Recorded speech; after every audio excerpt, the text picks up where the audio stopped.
Buongiorno a tutti, bentrovati con Sveglia Trieste, buon venerdì 12 maggio, siamo in diretta con Sveglia Trieste, lo saremo fino alle ore 10 come ogni mattina, dalle 7:30 alle 9 saremo in compagnia dell'assessore comunale ai lavori pubblici Elisa Lodi che si collegherà con noi attraverso Skype, dalle 9 alle 10 ritorna in studio Zeno Saracino, docente e giornalista con il quale parleremo di uno spaccato dei bagni comunali di Trieste, però dell'epoca antica, invece con l'assessore Lodi pronti a rispondere alle vostre domande e alle segnalazioni, fare il punto sui lavori pubblici in città, diverse le zone interessate da cantieri e poi logicamente cercheremo anche di capire attraverso gli spunti che ci provengono via mail e attraverso le telefonate dove bisognerebbe intervenire secondo voi cittadini. Andiamo a leggere la pagina meteo, la situazione generale,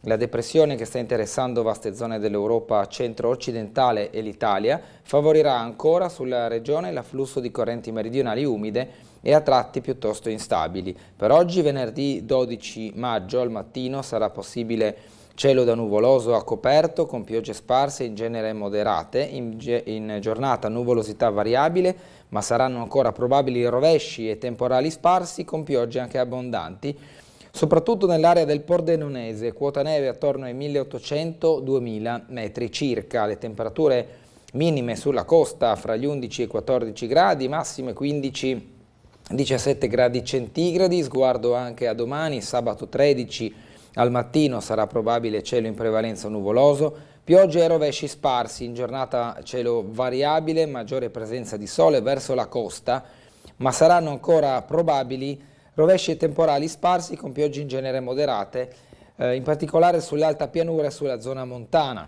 Per domani le temperature previste fra le minime fra gli 11 e i 14 gradi, le temperature massime che toccano i 18 gradi centigradi, giornate piovose che proseguiranno anche nei giorni successivi. Appena lunedì dal sito Osmer vediamo una schiarita in tutta la regione con cielo sereno o poco nuvoloso. Dalle previsioni fino a domenica ci saranno invece probabili piogge intermittenti. Andiamo a leggere il piccolo nella prima pagina dell'edizione odierna che torna sullo scavo, che svela i resti di un'epoca romana a Trieste, dell'epoca romana di Trieste, proprio in Piazza della Repubblica. Poi vedremo i dettagli sia dall'articolo del piccolo che anche dal servizio curato da Marco Stabile, andato in onda nell'edizione del telegiornale di ieri alle 19:30. La nuova mossa del Comune invece sulla cabinovia è il titolo che apre l'edizione odierna. Per far passare l'impianto sui terreni della Comunella, pronta la richiesta al commissario regionale Picciotto.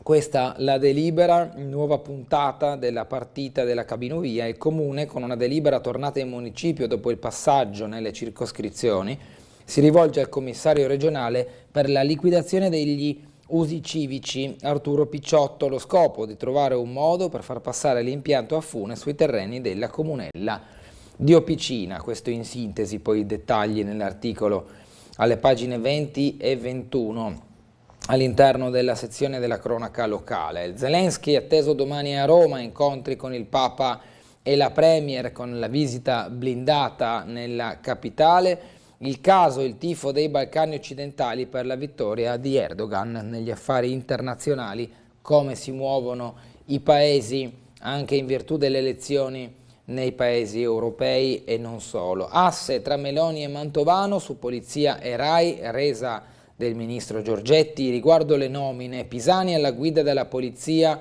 di Stato, Sergio al vertice di Viale Mazzini, sono le ultime nomine decise dal governo che politicamente segnano un nuovo successo del sottosegretario alla presidenza del Consiglio Mantovano, qui in foto la Premier Meloni. Poi l'Aula approva il programma di Federica con 25 sì e 19 no, il dibattito e la votazione ieri in Aula. Massimiliano Federica incassa la fiducia in Consiglio regionale.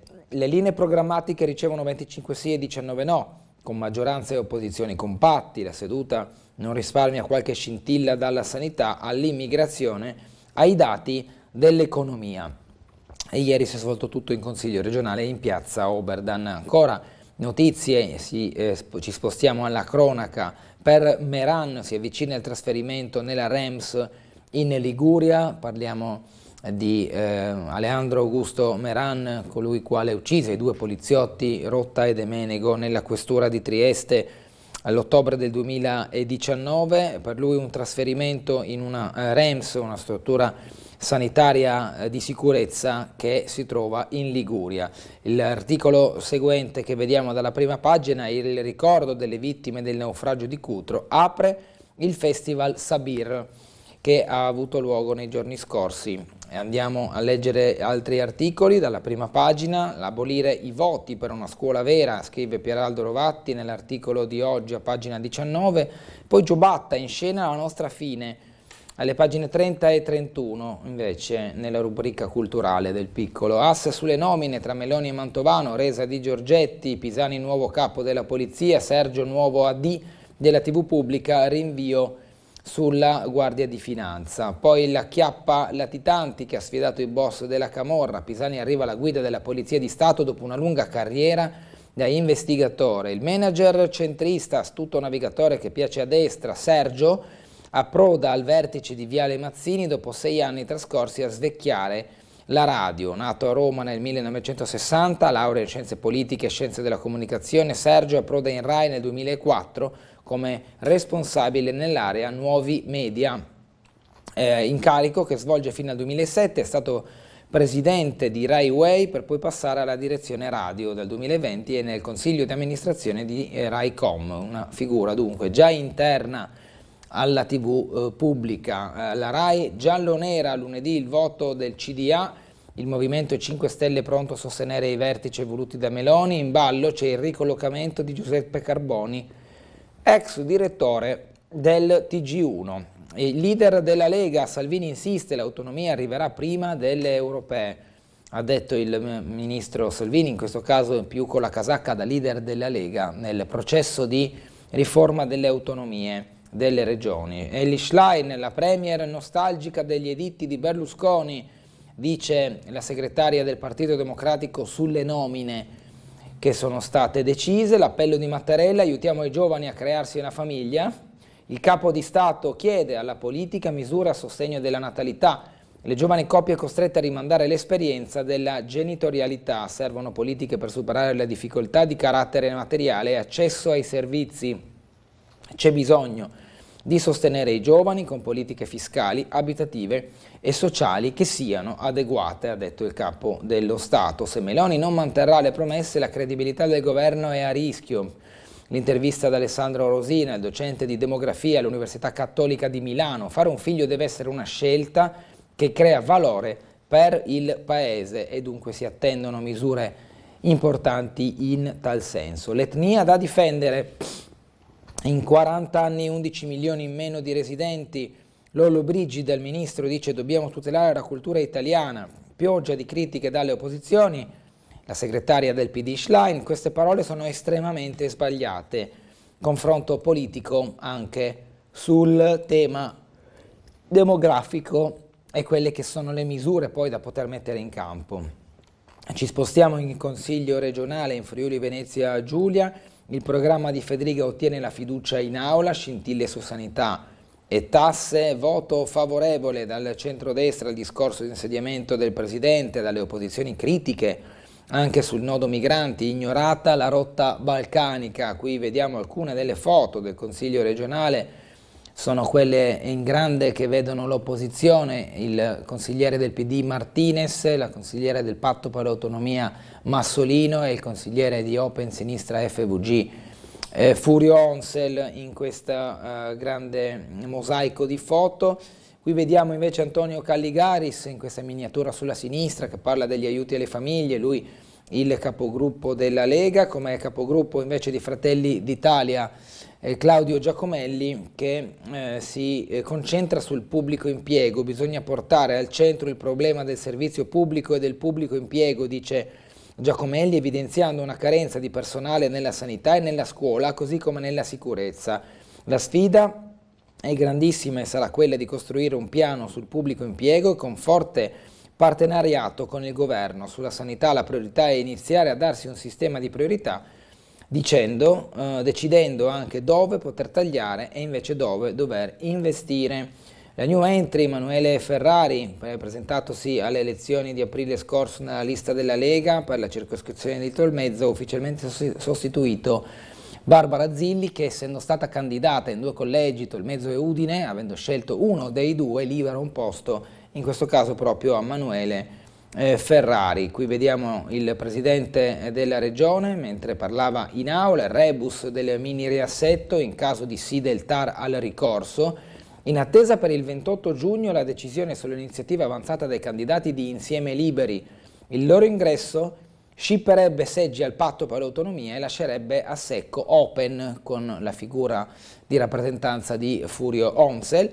Qualora dovessero però entrare i 2 consiglieri di Insieme Liberi, allora a farne le spese saranno proprio un consigliere del patto per l'autonomia e lo stesso Onsel di Open Sinistra FVG. Zelensky al Papa, cambiamo argomento e ci spostiamo dal Consiglio regionale alla visita domani a Roma, dopo la tappa a Berlino, un incontro anche con la Premier Meloni. Il colloquio sarà uno snodo cruciale della missione di pace segreta al Pontefice. Qui la foto dell'incontro nel febbraio del 2020 fra Zelensky e il Papa, con il loro incontro di 3 anni fa. Da Rama Dodik, i leader dei paesi dell'est tifano per la vittoria del sultano Erdogan, mentre l'Occidente spera in una sua sconfitta alle urne. Il presidente turco uscente incassa l'appoggio dei Balcani. Nel caso che viene raccontato in queste pagine, Belgrado fa marcia indietro sui visti facili ai cittadini russi, la decisione dopo le critiche di Bruxelles. Poi Abbazia, stagio del cemento, il sindaco lancia l'allarme. Ambientalisti in guerra contro il progetto turistico sulla costa di Lisignano. Basta file dal medico, la ricetta elettronica diventa permanente. Il DDL semplificazioni. La prescrizione del farmaco sarà ripetibile per i malati cronici e potrà arrivare a 12 mesi. Più collaborazione con i farmacisti. La sperimentazione della ricetta elettronica era iniziata durante la pandemia da Covid-19, una delle buone pratiche che si possono continuare anche a emergenza conclusa. Esplode un furgone di bombole d'ossigeno, strage sfiorata a Milano, ieri colonna di fumo, 200 le persone evacuate. Questa è la foto di uno dei momenti dell'incendio che ha fatto scattare il panico in quella zona di Milano, perché inizialmente non si capì cosa fosse successo. Poteva sembrare un incidente, un attacco terroristico, l'esplosione di una palazzina dovuta da cause legate al gas. Di fatto poi era un furgone con bombole d'ossigeno che è esploso, danni sicuramente alle cose, fortunatamente non ci sono feriti o danni alle persone. Qui invece, tornando a Trieste, la transizione verde si fa strada in regione, 4 imprese su 5 pronte a investire nel green. Il report Ambrosetti conferma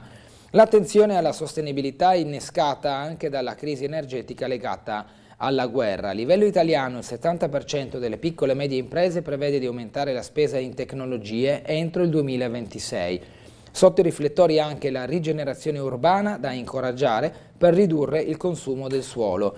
Ieri c'è stata la seconda giornata della 2 giorni del Festival del Cambiamento voluto dalla Camera di Commercio con The European House Ambrosetti. Facciamo un po' la sintesi della giornata di ieri. La prima, quella dell'altro ieri, si è svolta a Gorizia, ieri invece alla Camera di Commercio in Piazza della Borsa. Seconda giornata del Festival del Cambiamento dopo la tappa goriziana, quella triestina. Alla Camera di Commercio, al centro tematiche che riguardano lo sviluppo sostenibile, l'ambiente, la digitalizzazione e l'intelligenza artificiale, tutte le metodologie d'accesso a questi strumenti che impongono una riflessione alle aziende e agli enti pubblici di dover stare al passo con la tecnologia, al passo con le esigenze che la società chiede.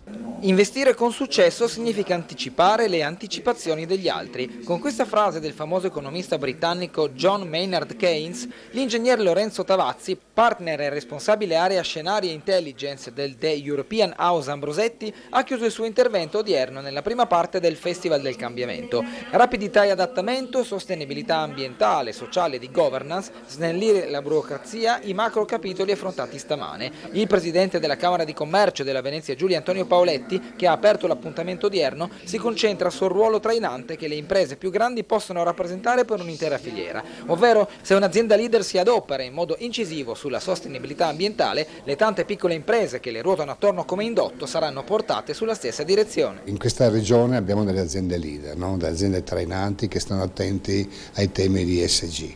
E se l'azienda leader sta attenta agli ESG, è evidente che tutte le subforniture, tutte le aziende medio-piccole si devono adeguare e di conseguenza, adottando il modello e capendo che sostenibilità è bello, sostenibilità poi ti dà anche dei punteggi per vincere anche degli appalti, allora il cerchio si chiude e questa regione è molto sensibile su questo elemento. È un mondo che sta andando sempre più veloce e va dato grande merito alla Camera di Commercio Venezia Giulia per aver insistito su questo argomento. Devo dire che questa seconda edizione è ancora più, coglie dagli ulteriori spunti di approfondimento ancora più interessanti rispetto alla prima.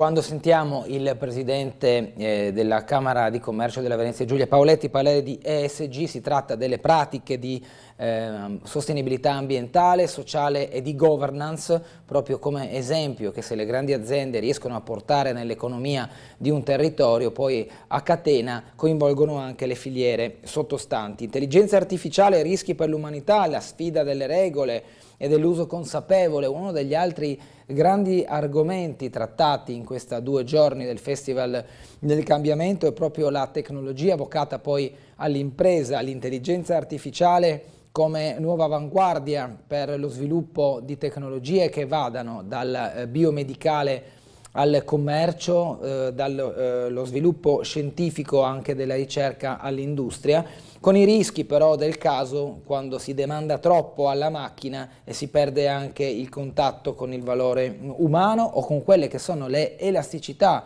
del cervello, del pensiero dell'essere umano che riescono a risolvere un problema che la macchina talvolta non è in grado di affrontare. Mossa sui mercati pesa l'effetto tassi e non vedo rischi di recessione. Alla pagina economica del Piccolo, l'amministratore delegato di Banca Generali, cresce la raccolta trimestrale, confermiamo gli obiettivi del piano, il tessuto imprenditoriale del Nord-Est è solido. Lavoro e politica, Maurizio Landini della CGIL, con la flat tax e i nuovi voucher il governo viola la Costituzione, dice il leader del sindacato. Poi ancora spazi di articoli e di commento, i voti a scuola andrebbero aboliti, scrive Pieraldo Rovatti. Nella pagina di Trieste il municipio cerca la strada per far passare la cabinovia sui terreni delle comunelle, pronta la delibera che chiede al commissario regionale il cambio di destinazione d'uso. L'assessore Babuder dice solo servitù di passaggio, Gurgic modifica impossibile, la replica proprio delle comunelle.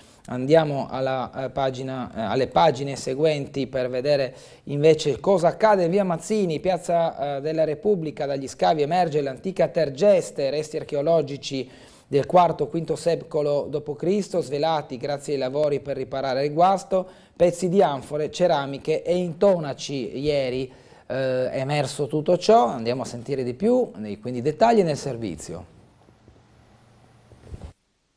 Laddove si scava emergono resti dell'antica Tergeste. Ecco che il vecchio adagio dei cantieri del centro città si dimostra ulteriormente valido, stavolta nello scavo aperto in Piazza della Repubblica lungo via Mazzini, a seguito dei lavori conseguenti alla rottura della condotta idrica che domenica ha causato il maxi allagamento in zona. Come d'obbligo in questi casi, Acegas APS Amga ha allertato la soprintendenza che ha incaricato la ditta Archeotest di svolgere il controllo dello scavo e gli opportuni approfondimenti stratigrafìci. grafici. Le indagini hanno rivelato la presenza di strutture e materiali archeologici, tra i quali frammenti di intonaco dipinto, di anfore, ceramica sigillata e laterizi, databili in via preliminare al IV-V secolo d.C. Il livello individuato di frequentazione tardo-antica o successiva ricopre uno strato di distruzione con tracce della precedente occupazione di età romana. Questi ritrovamenti possono essere messi in relazione con quanto emerso all'inizio del Novecento tra via Santa Caterina e il Palazzo della Ras,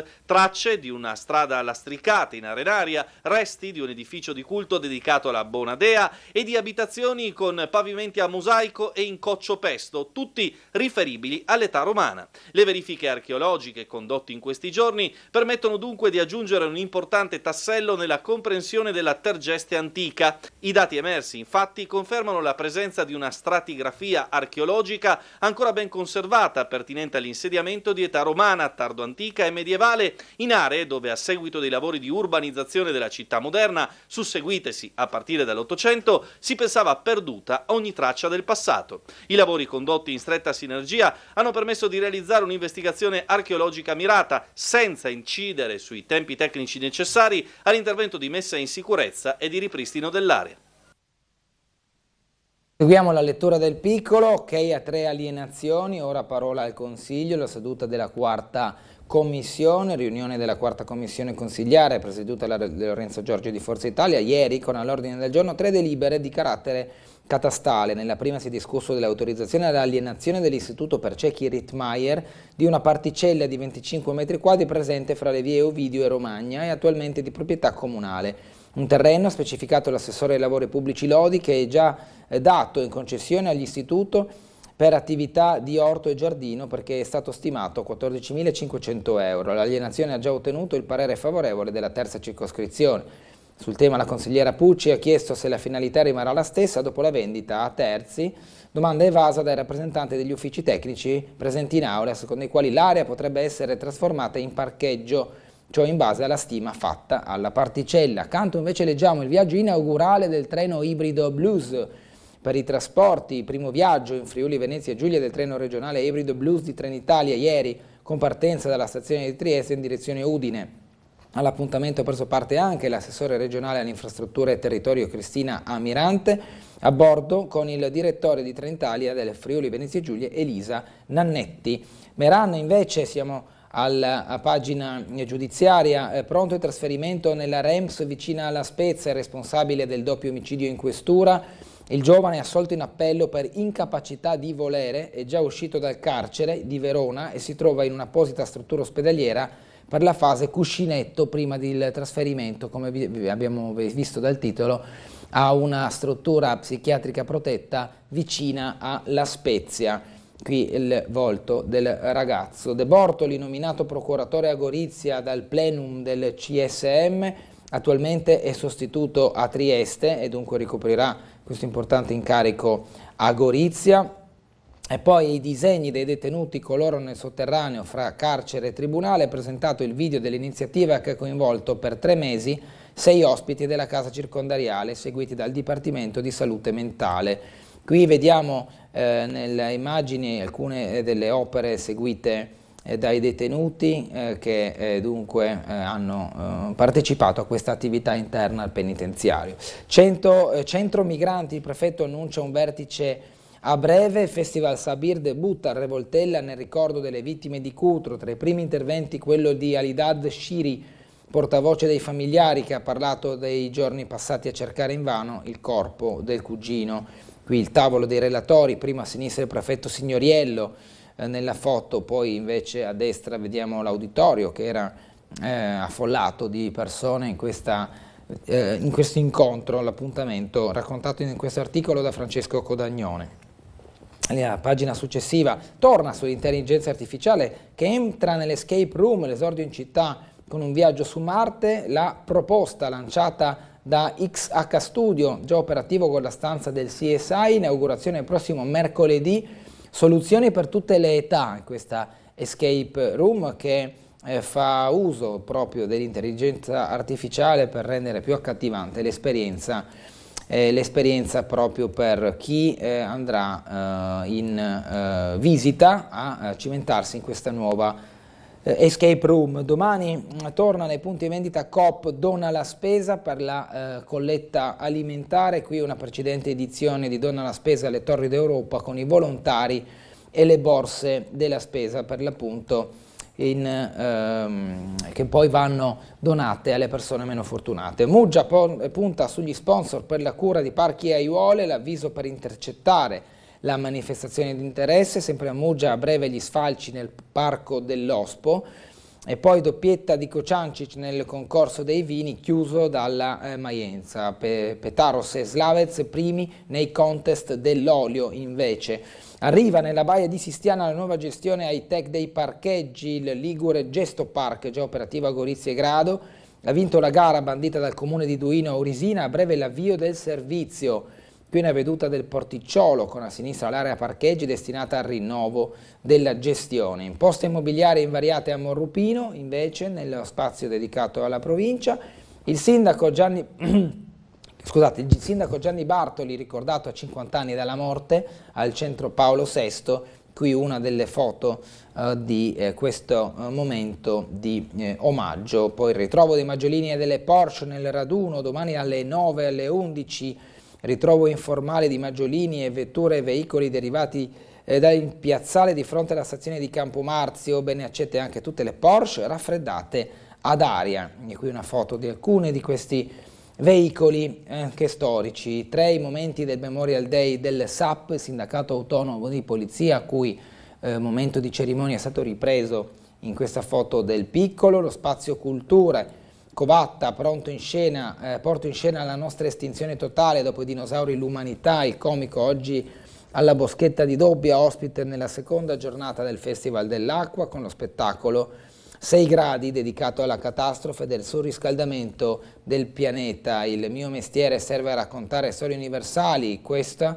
riguarda il nostro diritto alla sopravvivenza. Qui la foto di Giobbe Covatta che dunque porta in scena questo spettacolo che guarda anche alla società, guarda soprattutto alla società odierna. L'omicidio Rasman a Trieste diventa un nemico invisibile. Stasera all'Ariston il film di Savonitto e di Campagna. Debutta Turandot al Verdi, Collar, la mia principessa sceglie di essere sola. A fianco del soprano di Fiume, il tenore Amadì Laga dirige Jordi Bernasser nel cartellone fino al 21 di maggio. Ancora Alicia Gorizia canta Battiato, uno strumento della sua musica. Andiamo adesso alle notizie sportive. Triestina verso la sfida che vale la salvezza con il dubbio in attacco, Mbakogwu Odorante, domani il ritorno in trasferta contro il San Giuliano City. Il nigeriano si è allenato a parte ma fornisce più soluzioni rispetto al compagno di reparto. Esodo dei tifosi a Seregno, via libera per i biglietti. In altri settori dello stadio saranno in tanti i tifosi che seguiranno la squadra in trasferta.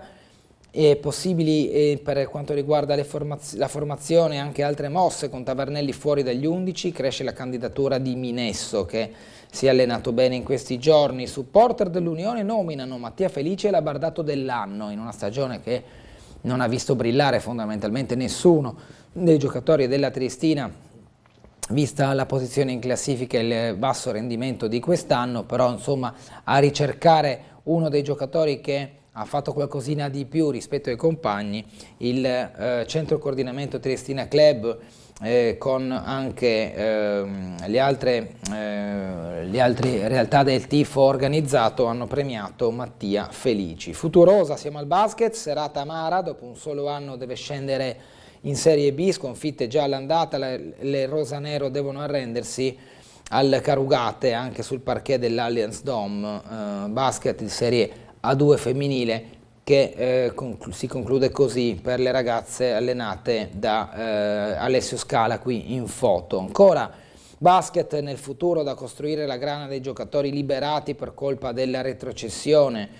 Qui il gruppo squadra col basket maschile, la Serie C Gold, secondo tempo mostruoso, lo Iadra Monticole Foti porta a gara 3 San Bonifacio, per il canoa Coppa del Mondo Genzo in semifinale, poi il Giro d'Italia 2023 Napoli Trilling, finale crudele, Clark e De Marchi ripresi a 300 metri dalla fine, poi altro sprint, Pedersen batte Milan, Evenepoel ok, dopo la caduta omaggio il tricolore azzurro. Andiamo poi alla pagina della vela, Klapčić trionfa nella quarta tappa dell'Ocean Race, prima vittoria nel team 11, quindi 11 Hour, in cui milita l'atleta triestina, un risultato fortemente ricercato da tutto il gruppo, è stato detto dalla stessa. Klapčić, la pagina successiva, già ci portava ai programmi per questa sera, ma sono appena le 7:30, ci sarà tempo per vedere cosa guardare questa sera in TV. Nel frattempo restate su Tele4, tra poco con noi l'assessore Lodi che si collegherà via Skype per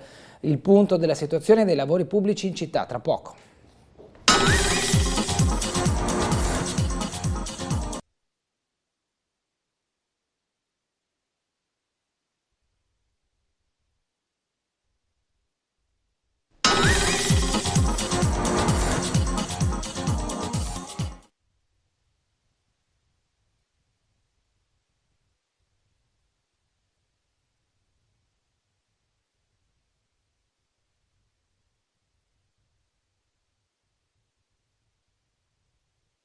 Laddove si scava emergono resti dell'antica Tergeste. Ecco che il vecchio adagio dei cantieri del centro città si dimostra ulteriormente valido, stavolta nello scavo aperto in Piazza della Repubblica lungo via Mazzini, a seguito dei lavori conseguenti alla rottura della condotta idrica che domenica ha causato il maxi allagamento in zona. Come d'obbligo in questi casi, Acegas APS Amga ha allertato la soprintendenza che ha incaricato la ditta Archeotest di svolgere il controllo dello scavo e gli opportuni approfondimenti stratigrafici. Le indagini hanno rivelato la presenza di strutture e materiali archeologici, tra i quali frammenti di intonaco dipinto, di anfore, ceramica sigillata e laterizi, databili in via preliminare al IV-V secolo d.C. Il livello individuato di frequentazione tardo-antica o successiva ricopre uno strato di distruzione con tracce della precedente occupazione di età romana. Questi ritrovamenti possono essere messi in relazione con quanto emerso all'inizio del Novecento tra via Santa Caterina e il Palazzo della RAS,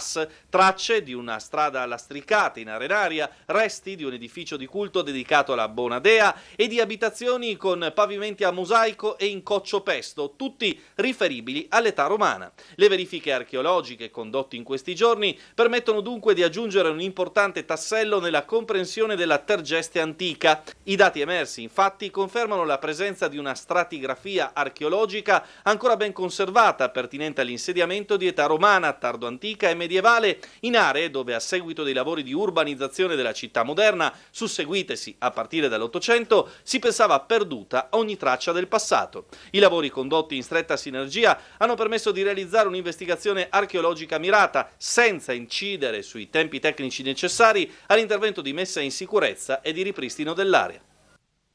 Ben ritrovati in diretta con Sveglia Trieste, siamo in collegamento con l'assessore comunale ai lavori pubblici Elisa Lodi. Assessore, buongiorno. Aspettiamo un attimo, non sento l'audio. Assessore deve... Esatto. Buongiorno. Eccomi, buongiorno. Buongiorno. Le chiedo una gentilezza per una questione tecnica di inquadratura, se riesce a allontanarsi un po' perché le vediamo solo la fronte in questo modo. Mi dispiace. O abbassare un po' l'inquadratura, no, al contrario, ecco, un po' più in, un po', ecco, già così va bene, un po' in più in giù perché le vediamo il naso. Aspetti. Mi scusatemi. No, prego, insomma, adesso com'è? Le parti tecniche, no, è peggio di prima adesso, bene. No, sarebbe da riuscire a posizionare il dispositivo, ecco, un po' più lontano in modo da riuscire a inquadrare almeno il viso, poi ecco. Adesso meglio, Bernardo? Così è un po' meglio. Vediamo. Ok, scusatemi. Ecco, così è un po' meglio, c'è un po' faccione, però almeno riusciamo a vederci e comunicare, ecco. Già non ho una faccia piccola, quindi... No, assessore, buongiorno. Dunque, abbiamo visto la questione degli scavi e anche poi le informazioni che sono state fornite dall'assessore Babuder in merito al ripristino di questa conduttora idrica che ha dato non poco impegno ai lavori, agli uffici comunali, è così? Certo, ha dato un grosso impegno agli uffici comunali, ma soprattutto agli uffici di Acegas, che si è attivata subito e che sta ancora lavorando. Poi si è aggiunto questo tassello dei ritrovamenti che è del tutto, secondo me, normale, nel senso che Trieste ha una realtà del passato molto forte, quindi ogni volta che noi affrontiamo uno scavo in buona sostanza troviamo reperti archeologici, quindi le verifiche della sovrintendenza, specialmente nel centro storico, sono costanti, ecco, quando si fanno degli scavi. È ovvio che un incidente del genere ha creato un gran disagio agli albergatori, alle famiglie, ai negozianti, ma insomma spero che siamo in fase di rientro, insomma, no, dell'emergenza e della sistemazione, ovviamente anche poi del decreto di strada. Sicuramente è stato un disagio soprattutto per forse le attività alberghiere privati, perché quel giorno lì era domenica pomeriggio, quindi era una giornata piuttosto comunque tranquilla per quanto riguardava il lato negozi. Sicuro è che bisogna continuare a investire ovviamente nelle manutenzioni e nel modificare ovviamente tutti i nostri sottoservizi, ecco, anche quando ci sono grosse lamentele, come quando abbiamo fatto via San Michele o altre zone, che abbiamo fatto i sottoservizi nuovi. Sì, ci sono lamentele dei residenti, ma ciò che conta è fare manutenzione e avere tubature nuove e funzionanti. Ecco, la manutenzione è essenziale nelle città. Assolutamente. Le chiedo ancora tecnicamente se riesce a fare mezzo passo indietro con la sedia, forse la vediamo un po' meglio. Adesso?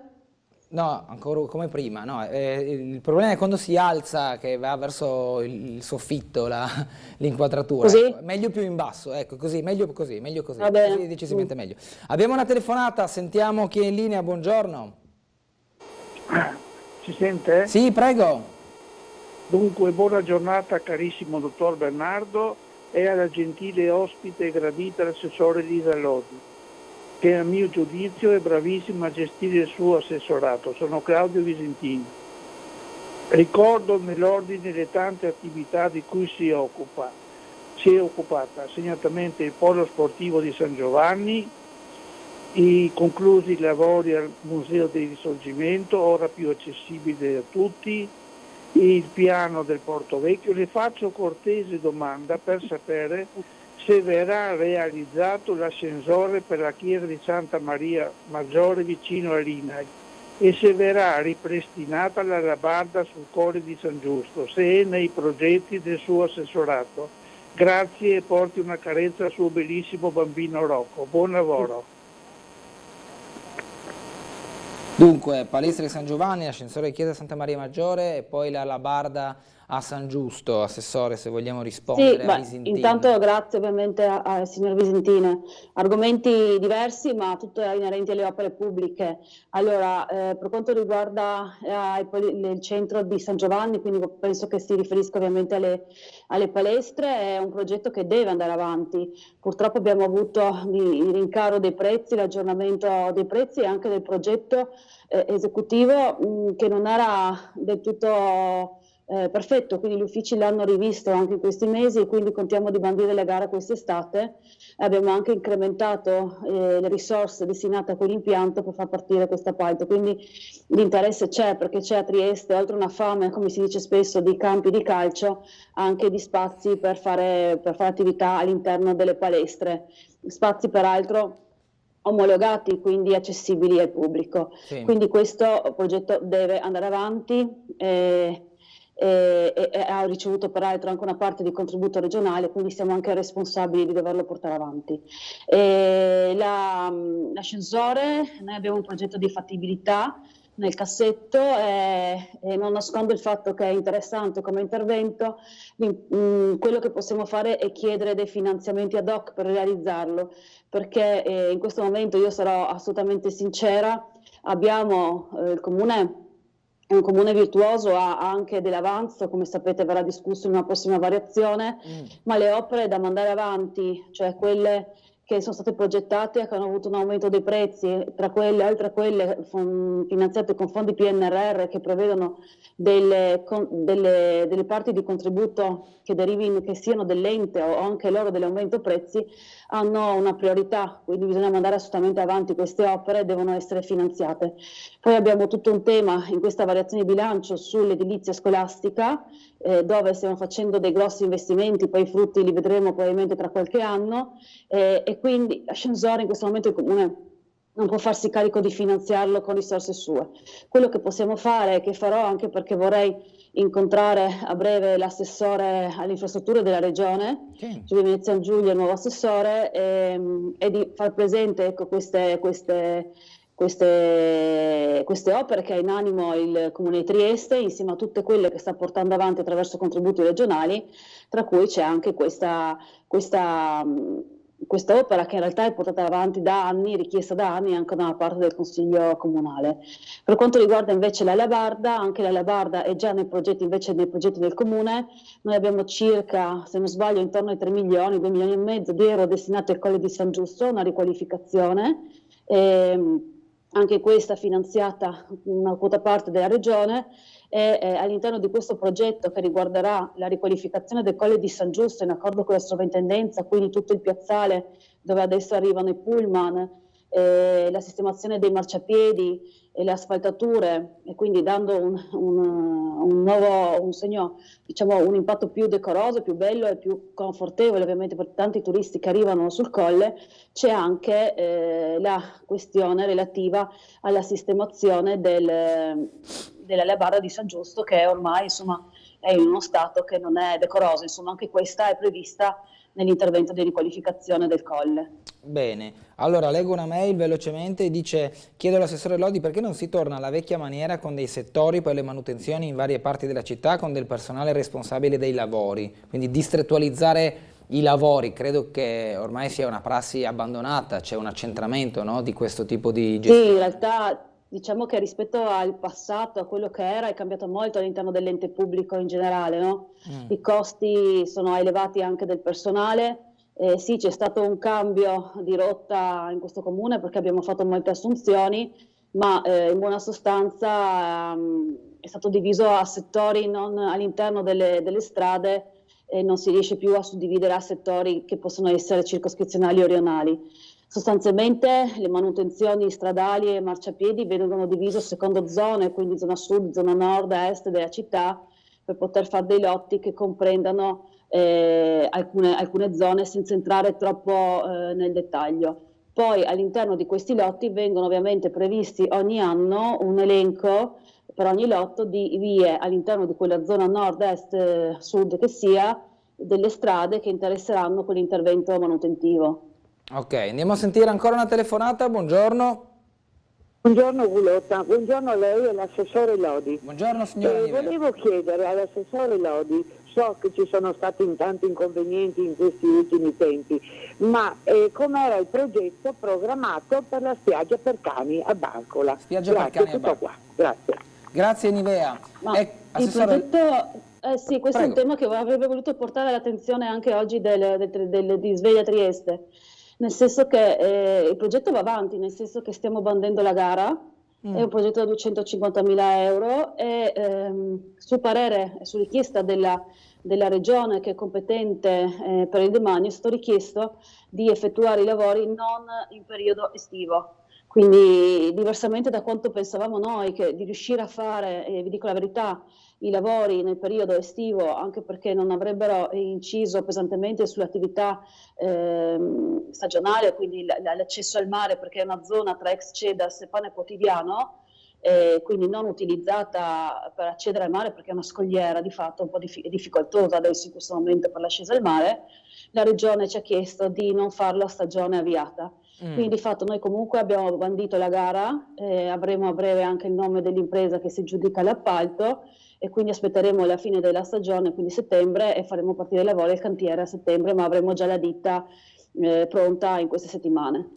Ah, ok, quindi non si potrà avere quest'anno la spiaggia fondamentalmente? Purtroppo no, la vedremo in lavoro a settembre. Questa è una richiesta che ci arriva direttamente da chi detiene poi il demanio regionale. Ok, le chiedo sempre se riesce a mantenere l'inquadratura, perché ogni tanto le perdiamo diciamo la bocca, nel senso la vediamo dal naso in poi. Ecco, così è meglio, perfetto. Mi scusi. No, non si preoccupi, lo dico tecnicamente perché poi se no la resa non è la migliore. Allora, altra mail, buongiorno, come procede con il verde nella nuova piazza di Roiano? Allora, se non sbaglio a curare il verde pubblico è l'assessorato ora seguito da Michele Babuder, però magari colgo questa mail per fare il punto sul cantiere di Roiano, più in generale, assessore. Sì, sì, va bene, assolutamente. Allora, sì, se posso ancora aggiungere poi una cosa sul pedo, se no aggiungo dopo sul pedocin che Sì, si collega un po' anche a Barcola. sicuramente del Allora, pedocin sì, dobbiamo parlare, sì, sì. grazie. Roiano. Allora, Roiano, sì, ma in realtà Roiano è un'opera che seguo nel suo complesso perché è una grande opera e anche il Verde Pubblico rientrava in questa grande opera e adesso la stiamo seguendo insieme al collega Babuder perché abbiamo suddiviso questo appalto, stralciando sostanzialmente il verde in un appalto autonomo rispetto all'appalto complessivo.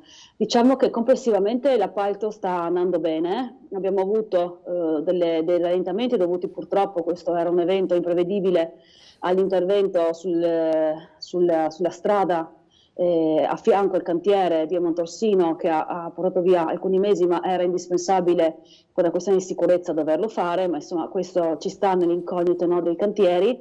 Il cantiere va piuttosto bene, l'asilo è sostanzialmente terminato. Queste settimane procederanno con delle pavimentazioni nell'asilo, quindi gli impianti sono stati fatti ed è sostanzialmente terminato. Vanno avanti con le parti edili, il parcheggio è anche stato realizzato, è un parcheggio che verrà dato a un gestore al fine di fare un parcheggio a rotazione, quindi non verrà né venduto né dato con affitti lunghi perché abbiamo una richiesta che è molto superiore alla domanda, quindi abbiamo dovuto gestirla così. Stiamo studiando come calibrare per l'orario notturno una tariffa anche per chi poi è residente, se possibile, in modo tale da venire incontro sostanzialmente a chi lavora e rientra a casa la sera.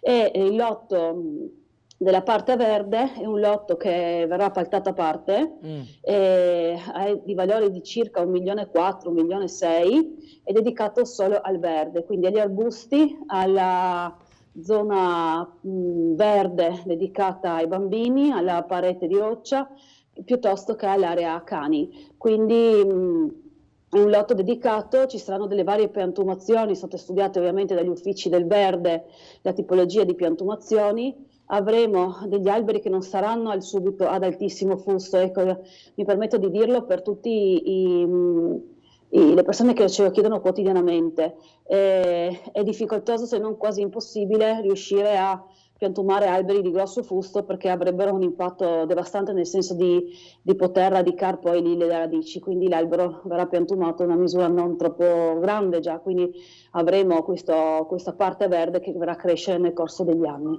E quindi lì direi che siamo a buon punto, è un bellissimo secondo me progetto che darà veramente spazio al rione, che poi sarà sostanzialmente, tutte le vie saranno collegate da questi percorsi che arriveranno in questa nuova area, in questa nuova spiazza, una nuova piazza, dove in realtà vicino al garage noi lasciamo una parte al grezzo dove sarà possibile anche realizzare un bar, quindi sì, lo diceva il ci sarà sindaco, un concessionario.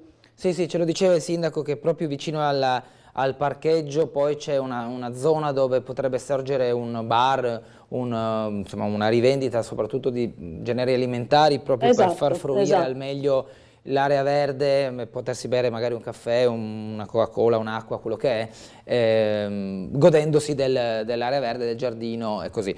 Le domando se ha pensato lei o i progettisti di inserire anche fontanelle all'interno del parco, perché è una delle richieste che è arrivata via mail nei giorni scorsi in realtà, cioè se ci saranno all'interno di questo giardino anche degli spazi tipo fontanelle. E poi la richiesta via mail invece è la gestione dei parcheggi. Qui non so se lei l'ha delegata a poterci dare questo tipo di informazioni, ma se saranno rotazione, alta rotazione, se c'è previsto uno sconto per i residenti, insomma come sarà gestito, se è possibile avere già queste informazioni. Sì, allora noi sì, la delega è la mia, in questa consigliatura abbiamo fatto un po' di modifiche di deleghe e facciamo difficoltà ogni volta anche a trovare chi è l'assessore che è competente, ma al netto di questo, alla Fontanelle vi dico la verità, non mi ricordo, magari mi servo di approfondire perché a memoria non me lo ricordo. Parcheggi sì, seguo io la questione parcheggi, li faremo a rotazione, con il sindaco si era deciso di fare una tariffa che non fosse alta o pari almeno nell'orario diurno a quello che già esiste a Roiano è una tariffa per il notturno, quindi questo che chiederemo se possibile di attivare proprio per dare risposta ai residenti. Noi siamo ovviamente in contatto con il nostro gestore in house che è Esatto e abbiamo predisposto per il parcheggio quindi le sbarre di accesso e di uscita e quindi ci stiamo relazionando con il gestore per poter poi realizzare questo parcheggio che avrà circa 90 posti auto compresi disabili all'interno. Quindi avrà uno suo tariffario diurno e uno notturno? Ho capito? Noi vorremmo così, le dico la verità, adesso non posso dirle, sarà sicuramente al 100% perché non abbiamo ancora firmato, non ci certo. sono ancora i documenti. Il fatto è che noi vorremmo portare a dare una risposta ovviamente ai residenti, perché la questione di carenza di parcheggi è, come sa anche lei, nota e cronica a Roiano, quindi il problema di rientro a casa delle persone la sera dal lavoro è importante, quindi sarebbe importante dare una risposta in questo senso per chi abita lì. Le dico, io una volta quando tornavo a casa nella zona di Roiano ho posteggiato talmente tanto lontano che poi ho preso l'autobus per andare a casa per farle capire la difficoltà di posteggio. Uno prende l'auto perché piove, poi deve posteggiare talmente lontano che prende l'autobus per fare la tratta fra l'auto e la macchina. Vabbè, le assurdità ogni tanto fanno anche ridere. Andiamo a sentire una telefonata, buongiorno. Volevo fare una segnalazione. Prego. All'altezza dei Supercop del SPAR l'MD, la strada ha degli avvallamenti. In che zona però? Via Flavia. Ok. Via Flavia. E dopo sul semaforo dove c'è quello di biciclette ci sono anche delle feritorie dove che va fino alla ruota della bicicletta dentro, proprio sul semaforo. Ok. E dopo chiedo, ma com'è possibile che uno dei lavori pubblici vada a Roma e faccia anche Trieste? Ecco. No, non è lavori pubblici, è un'altra delega. Sì, un'altra delega, ma sempre per le strade, per questo. Va bene. Va bene, grazie. Grazie. Sarebbe da chiedere più che altro alla stessa interessata, che in questo caso non è l'assessore Lodi che è collegata con noi, bensì sono due le assessore che hanno un ruolo importante come assessore comunale, ma hanno altrettanti importanti ruoli anche a Roma, e poi su questo c'è anche l'opposizione che spinge. Qui assessore Lodi apro più una parentesi politica frutto della telefonata di un attimo fa, dove l'opposizione in Consiglio Comunale chiede che vi sia una maggiore attenzione agli assessorati comunali rispetto a chi ha il doppio incarico, e quindi o scegliere uno dei due o impegnarsi di più. Ripeto, non è il suo caso, lei è assessore a tempo pieno. Sono collegata da Trieste. Esatto, a tempo pieno al comune di Trieste ed è collegata da Trieste, esatto, però insomma, saranno eventualmente le stesse interessate a rispondere, però si rileva che c'è questo clima politico attorno alla giunta, ecco, diciamo, per fare un unico cappello.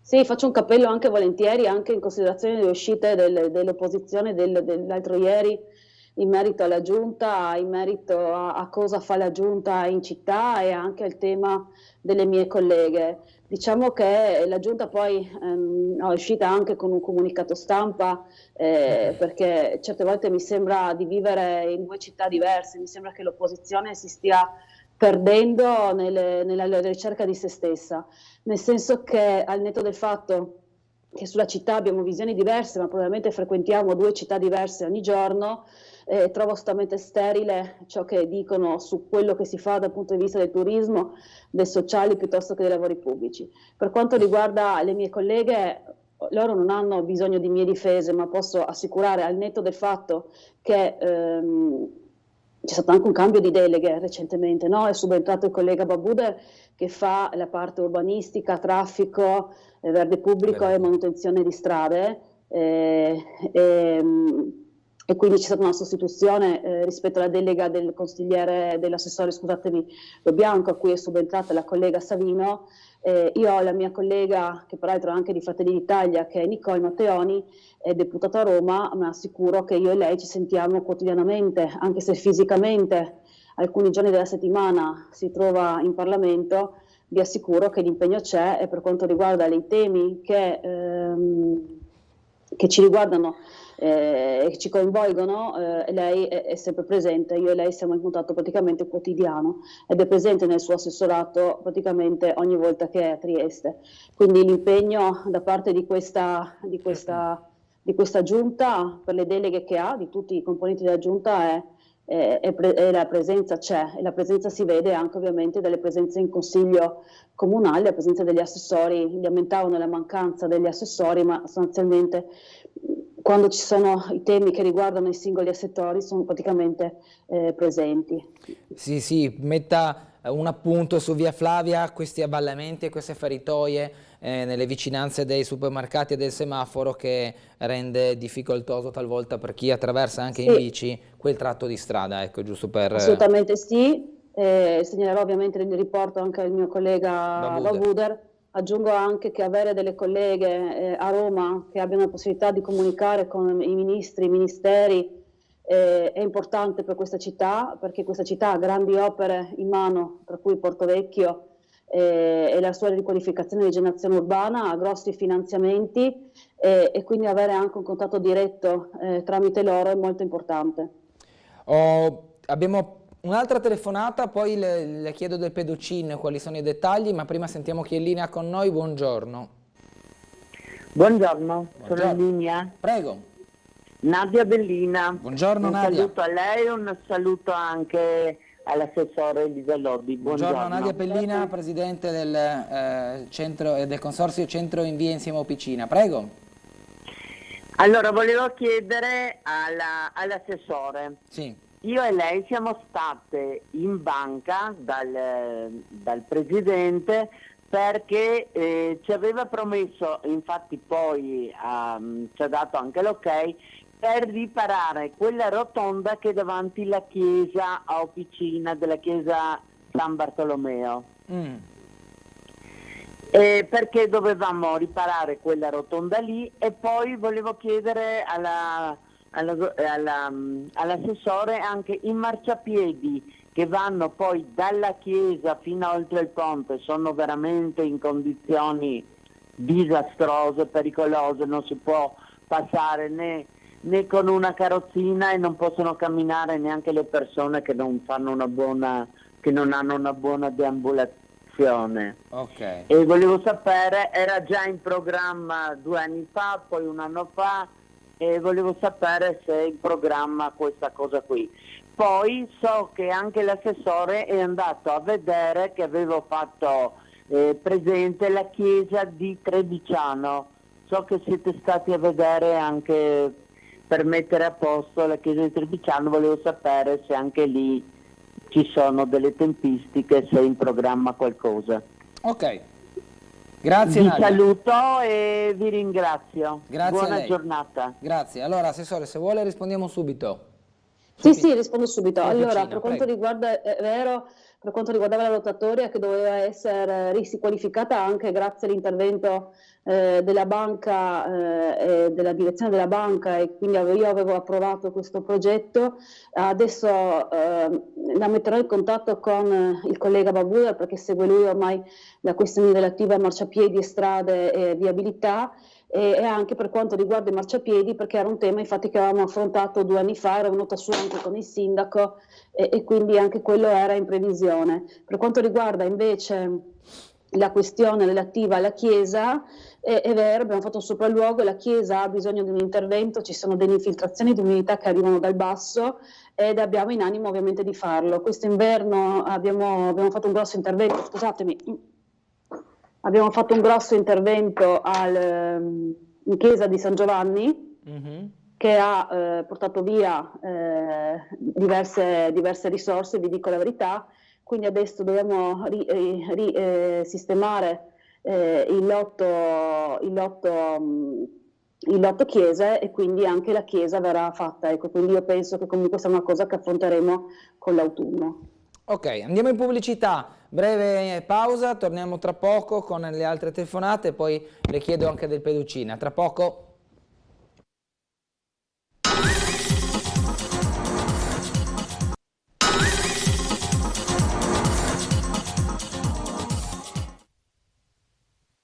Torniamo in diretta dunque Chi ha con Sveglia decapitato il Trieste, Signore sempre in Lignano? compagnia dell'assessore Elisa Lodi, assessore comunale ai lavori pubblici, che è con noi collegata via Skype. Cosa gli dicevamo del pedocin? Cioè, quali sono gli interventi, chiedo scusa, mi devo sistemare il microfono perché ho la cravatta che fa capriccio.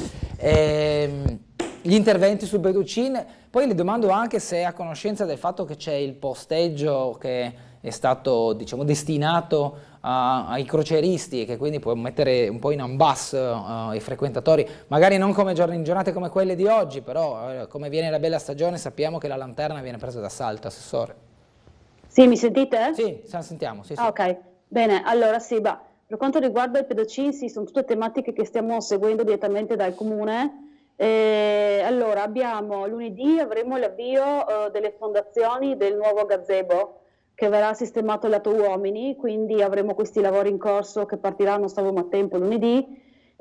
Sono fondazioni propedeutiche per la sistemazione di questo gazebo che ci serviva per le comitive e anche i gruppi di portatori di disabilità e anche per i ragazzini che vengono poi con i centri estivi. È un gazebo che è stato richiesto a più voci e che quindi va a implementare quello che già esiste.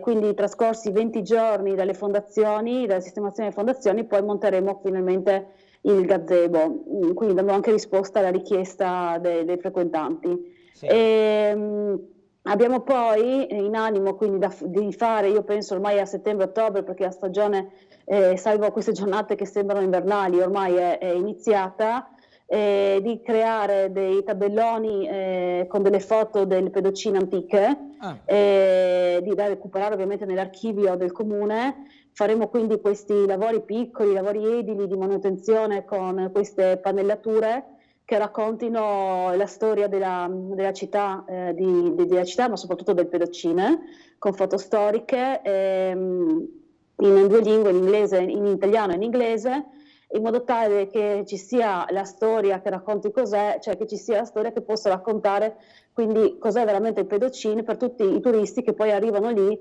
per conoscere questa peculiarità. Per quanto riguarda poi il parcheggio, a questo punto, dato che va a incidere, queste pannellature verranno fatte nell'ingresso, questo lavoro a questo punto, visto che siamo andati un po' oltre, penso lo faremo a settembre-ottobre, a stagione terminata. E poi abbiamo la questione dei parcheggi. La questione è nota perché in quella zona TTP ci sono tutta una serie di rapporti tra TTP e autorità portuale, sì. E il progetto del museo, il Parco del Mare della Camera di Commercio. In buona sostanza faremo così: per risolvere il problema dei crocieristi stiamo disponendo gli atti che sono praticamente già pronti per dare la possibilità a TTP, che ha necessità di avere dei parcheggi ulteriori per i crocieristi, di poter fare utilizzo dei parcheggi all'interno del park di via Carli, quindi il parcheggio comunale all'interno di via Carli, in modo tale che quindi ci sia un appoggio lì per i crocieristi e conseguentemente non chiudere quell'area e di lasciarla in concessione, cioè libera a pagamento ovviamente, com'è di fatto per gli utenti del pedocin. A partire da quando si riuscirà a spostare questo travaso? Io spero a stretto giro, nel senso che ci stiamo già lavorando da alcune settimane, avevamo già sentito più volte il dottor Mariani di TTP, c'era da stabilire ovviamente la parte economica di tariffa e quindi fare i ragionamenti con la ragioneria, ma io penso che in un paio di settimane abbiamo risolto anche questo problema, ecco, prima di arrivare a stagione piena e quindi di avere i crocieristi trasferiti in via Carli se necessario, e il parcheggio libero, cioè libero, parcheggio usufruibile da tutti, certo. Come sempre davanti a pedocin. Ma e poi questi crocieristi, diciamo, questa convenzione durerà tutta l'estate in via Carli? Cioè, o era un qualcosa di temporaneo questo posteggio per i crocieristi? Ma in realtà nasce come temporaneo, ma durerà sicuramente tutta l'estate, perché è il periodo in cui abbiamo anche molta affluenza di crocieristi. Chiaro. Diciamo che le richieste che arrivano per quanto riguarda spazi a crocieristi sono tante, nel senso che dalle segnalazioni che ci arrivano anche da TTP, in molte giornate il Molo Quarto è pieno, ci sono file all'uscita, Sì. hanno chiesto, come sapete, anche l'area dell'ex Green Season Sì. per allargare e avere più spazi, quindi dobbiamo dare una risposta sostanzialmente, io direi, ai turisti ovviamente, perché portano anche ricchezza in città, ma non dobbiamo dimenticare che abbiamo i nostri concittadini, i cittadini di Trieste che hanno necessità di lavorare e accedere ai servizi in centro città. Quindi di fatto stiamo cercando di creare queste aree parcheggio da destinare in questa maniera, e poi se funziona può anche andare avanti, insomma, Questo rapporto il rapporto in via Carli, assolutamente sì, per il comune non c'è assolutamente nessun tipo di problema. Ecco, infatti mi ha già, diciamo, parzialmente risposto a un'eventuale mia successiva domanda, che è: ma prima di questo posteggio al Peducin o quello che sarà via Carli, come si faceva? Semplicemente si intasava la zona del Molo Quarto? Cioè, mi pare di aver capito che i croceristi andavano a cercare il posteggio dove lasciare la macchina per poi imbarcarsi e riprendere la fine del viaggio fra le rive, il Silos e il Molo Quarto, cioè tutto quel, diciamo, giro di posteggi nella zona. Sì, diciamo che il Silos continua ad avere difficoltà, purtroppo il Silos sarebbe utilissimo, cioè nel senso che anche tante volte è libero, ma purtroppo non riesce a essere utilizzato a pieno, no? E bisogna evitare l'effetto tappo sul Molo Quarto e quindi anche file che ci si creano ogni tanto. Sicuramente è un tema che sta emergendo adesso, perché abbiamo avuto turismo nel 2019, una grande presenza di turisti, ma abbiamo avuto anche un periodo di lockdown e di viaggi che erano di fatto sospesi. Chiaro. Si sta riprendendo in maniera molto consistente in queste giornate, lo vedete anche voi, che al netto delle crociere comunque abbiamo anche gruppi di turisti e anche gruppi di scolaresche, quindi di fatto dobbiamo essere pronti a queste richieste, a queste modifiche di entrata in città. Certo. Sicuramente una valvola di sfogo, oltre sarà sicuramente la realizzazione di quel parcheggio alle spalle del Molo Quarto, che è sostanzialmente l'inizio del Porto Vecchio, che è quello cofinanziato con la regione e che sarà sicuramente una grande valvola di sfogo in centro città. Assolutamente sì. Sentiamo un'altra telefonata, buongiorno. Buongiorno a tutti e due. Prego. Io niente, volevo semplicemente dire una cosa, visto che noi viviamo anche delle famose giornate, oggi la giornata di questo, la giornata di quello, Sì. e volevo ricordare comunque che oggi è la giornata internazionale degli infermieri, Sì. e che visto che ci ho lavorato fino a poco tempo fa all'interno di questo, gradirei che avessero comunque più rispetto, che fossero più gratificati sia dall'utenza che dai vertici politici e anche dai vertici ospedalieri. Io penso che questo sia molto molto importante, che invece sembra non ci siano da nessuna parte. Tanto il Covid, tanto bravi, tanto angeli, tanto questo, però è stato tutto dimenticato.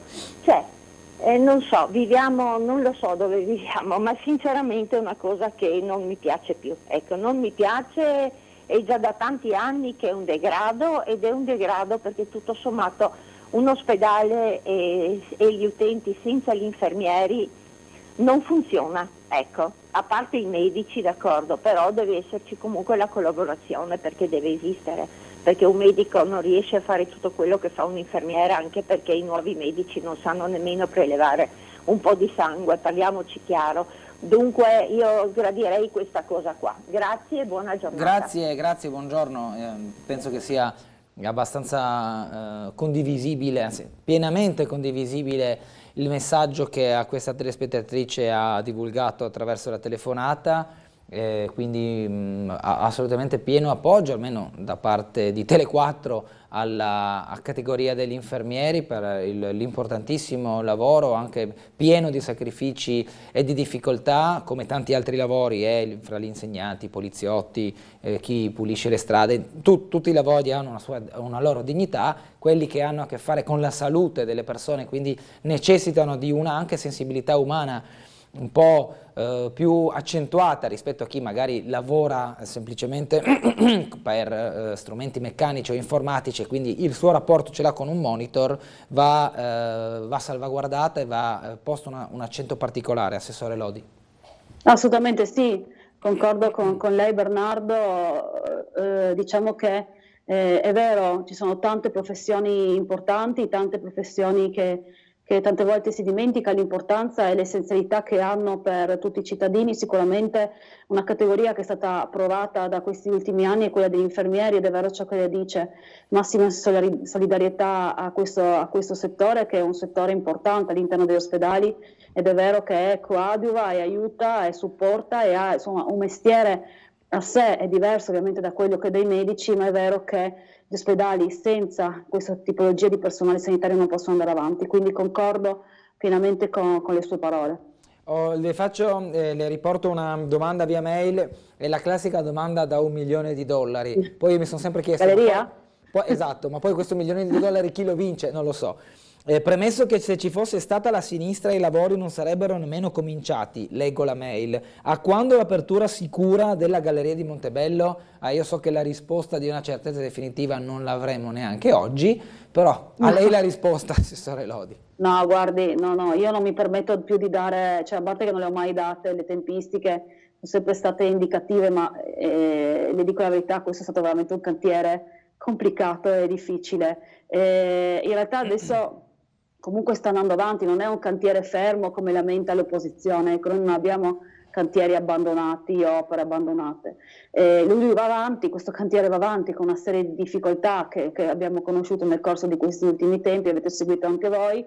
La posizione dei cavi di Acegas, quel lavoro che è partito qualche settimana fa, è finito in anticipo rispetto al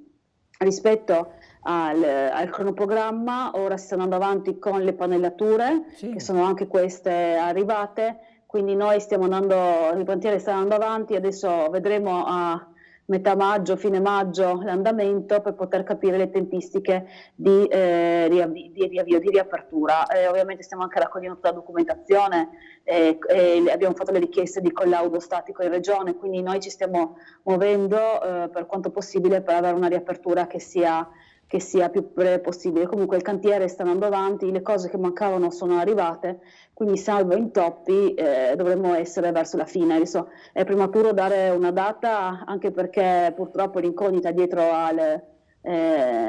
all'angolo, quindi no, direi una data ce l'avremo non appena avremo qualche documentazione in più da parte dell'impresa che ci attesti effettivamente che l'opera è in fase battute finali. Ok, allora leggo altre mail, un attimo che recupero. Buongiorno, durante i lavori alla volta del Rio Martesina a Roiano è stato tolto e poi rifatto un pezzo di marciapiede di circa 3 metri. Il problema è che hanno fatto una pendenza a conca, per cui appena fa 2 gocce di pioggia si riempie d'acqua e diventa un laghetto. Per non imbarcare acqua nelle scarpe bisogna scendere in strada se non ci sono auto parcheggiate ed è pericoloso. Potete far aggiustare la situazione dalla ditta, che forse è ancora quella che sta facendo i lavori all'ex caserma di Roiano? Non c'è nessuno del comune che deve controllare se vengono ripristinati correttamente strade e marciapiedi rotte per fare i lavori? Scrivono da mail. Ricordo, assessore, che lei aveva qualche tempo fa proprio lanciato una proposta, un'iniziativa anche pratica nel controllo dei lavori, laddove poi arrivano soprattutto terze ditte, cioè non ditte comunali ma ditte di scavi che hanno a che fare con le utenze. Poi il ripristino del manto stradale non sempre è fatto a regola d'arte. Mi ricordo che lei voleva attivare uno strumento di controllo molto puntuale proprio su queste ditte. Adesso l'impresa che sta costruendo Roiano evidentemente, se è questa, può intervenire perché già sul posto ha il caso per risistemare questa conca. Insomma, allora qui faremo una verifica, però a rigor di logica certo. Mi sembra fattibile. Poi la logica molte volte si scontra con la burocrazia e quindi... Sì, no, esatto, l'unico dubbio che ho è capire se l'intervento l'hanno fatto sul lato se il problema è il lato cantiere o il lato posto, perché lì in realtà abbiamo avuto la concomitanza di 2 cantieri diversi con due ditte, ma questo lo risolveranno gli uffici. Riporto la segnalazione, vediamo di riportare a posto la situazione lì e eliminare questo problema al cittadino.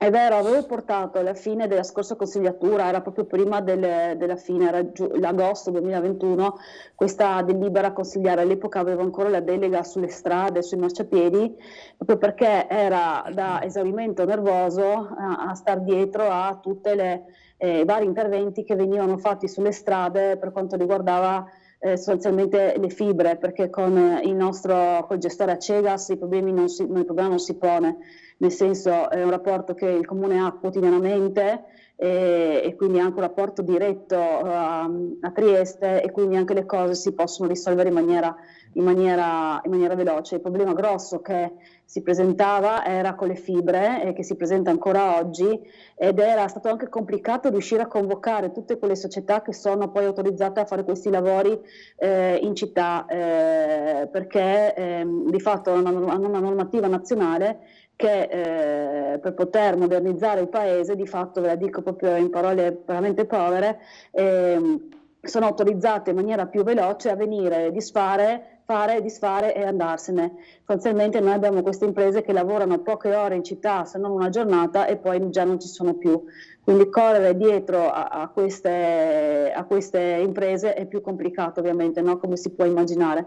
E il testo della delibera era quello di dare un po' una sorta di regola e anche una sorta di impostazione su come aprire le nostre strade, chiuderle e ripristinarle in maniera consona, anche con delle metrature di rispetto al buco fatto, anche perché ci ritroviamo molto spesso in città ad avere delle strisce lunghe di interventi per la fibra che vengono riasfaltate, e dopodiché dopo poche settimane troviamo proprio dei buchi di asfalto durante il percorso della striscia stessa, perché viene fatta in maniera veloce, non viene asfaltato correttamente. Questo ovviamente può creare pericolo, ovviamente, per chi ci passa sopra, specialmente per chi ha mezzi a due ruote. Questo era il senso della delibera, che adesso ovviamente porterà avanti chi ha la delega alle strade, ma insomma era questo il senso e la volontà di star dietro il più possibile a questi interventi, anche perché, aggiungo, sì, dopo la domanda è sempre la stessa: chi controlla in comune questi lavori? Ovviamente abbiamo il personale che segue, ma se abbiamo le ditte di fibre, sono attente queste, che hanno questa possibilità di operare in maniera veloce, è anche difficile poi riuscire a seguire quotidianamente i loro interventi e riuscire a fermarli prima che spariscano. Altra mail: in questo momento sono in corso lavori di smaltimento della teleferica ex Italcementi. Che fine farà lo spazio liberato? Parlo della zona di via di Vittorio, comprensorio Ater, scrive cordialmente Ernesto. Assessore, possiamo dare... Sì, ma al momento non posso dare una risposta, perché non c'è un progetto con la parte del comune, quindi mi informerò e poi la prossima volta magari ne riparleremo. Poi anche altre mail: segnalo che in via Martiri della Libertà, all'altezza dell'incrocio con via Udine in direzione piazza Scorcola, persiste da mesi una situazione di pavimentazione irregolare dell'asfalto, segnalata solo da un cartello stradale. Visto il passaggio continuativo di autobus, furgoni e mezzi pesanti, anche nelle ore notturne la situazione può solo degradare, rappresentando una situazione di ulteriore pericolo. Cordiali saluti, Massimo. Anche in questo caso dovremmo rivolgerci all'assessore Babuder, immagino, per quanto riguarda le strade, al pari di un'altra mail che riguarda le strade che ho visto un attimo fa, che mi pare sia questa. Buongiorno, scusate, la riapertura ha doppio senso nella parte alta di strade del Friuli, a quando? Di chi è la competenza? Penso sia anche questo regionale. È del collega, esatto. Ma è strada regionale o è strada comunale? No, penso su in alto sia ancora dove abbiamo fatto noi strada del Friuli, io penso che sia ancora tutto comunale. Ok. Sempre da dover chiedere a Michele Babuder. Attendo la conclusione del posizionamento dei cartelli stradali sulla rotonda Brigata Casale. Grazie dottoressa Lodi, scrive Mauro. Rotonda Brigata Casale, manca la segnaletica, fondamentalmente i cartelli. Anche questo segnaleremo, ovviamente, sì, è una delle ultime rotatorie che abbiamo fatto. Ok, vorrei sapere finalmente una data almeno approssimativa del riavvio del tram. Altro $1 milione in ballo qui per questa domanda. Ma guardate, allora noi abbiamo in realtà da 2 mesi sopralluoghi di Ansfisia in città. Sì, di fatto. Nel senso stanno procedendo bene, anche ieri erano in città. Hanno fatto le verifiche sulla linea, sui semafori, eccetera, quello che deve fare Ansfisia. Di fatto io non ho ritenuto, di fare grande comunicazione sui sopralluoghi e quindi volevo fare ovviamente una comunicazione ufficiale da parte del comune non appena, ma so che Tele4 poi ha anche seguito, ho visto che visto gli stessi operatori, quindi i delegati di Ansfisia a lavorare. Di farlo ovviamente nel momento in cui avremo il parere nulla osta ovviamente di Ansfisia. I lavori sono finiti, Anspisia è qui a Trieste a settimane piuttosto alterne, una decina di giorni, e da dopo Pasqua che sta venendo su per fare tutti i collaudi non solo di verifica della documentazione dei lavori eseguiti, ma anche verifica proprio in loco del funzionamento del tram, dei binari, traversine, semafori e quant'altro. Erano qui anche presenti anche ieri, hanno fatto anche ieri i loro rilievi e sostanzialmente non ci sono grosse problematiche, ritorneranno a fine mese. Quindi a fine mese avremo un ulteriore sopralluogo che io spero sia l'ultimo, noi speriamo, ovviamente auspichiamo che se va tutto bene sia l'ultimo, poi finalmente potremo comunicare una volta ricevuto il nulla osta che effettivamente la linea può essere riattivata. Va bene, fine mese riaspettiamo e ci rifaremo trovare a Opicina assieme ai tecnici della Aspisa. Sentiamo una telefonata, buongiorno. No. Sì. Che qua dove abito io non telefono mai nessuno, chiedo scusa perché ho anche mal di gola. Parliamo intorno all'ITIS. Sì. Buchi dappertutto. Sulla nota tra la 5 e la 11 quella che vengono giù. C'è un palo con un coso dell'immondizie, io che purtroppo sono in sedia a rotelle, si fa una fatica a fermarsi là a prendere l'autobus come non so cosa. E tutto nei dintorni ci sono pieno di buchi. Ok. Cioè, parliamo da via del Leo fino giù a Litis, via Pascoli e dintorni, pieno. Sì. Cioè, non sento mai nominare nessuno che venga, che saluto da Elisa Lodi tanto, che complimenti per i lavori che state facendo in giro. Che io al mattino vi scopro sempre. Grazie. Ok. Grazie signora, segnaleremo al collega. Gli fischieranno le orecchie oggi questo tema. a Michele Babuto. Sì, magari è in diretta così raccoglie già subito. Ma se vuole può rispondermi. Allora, comunque...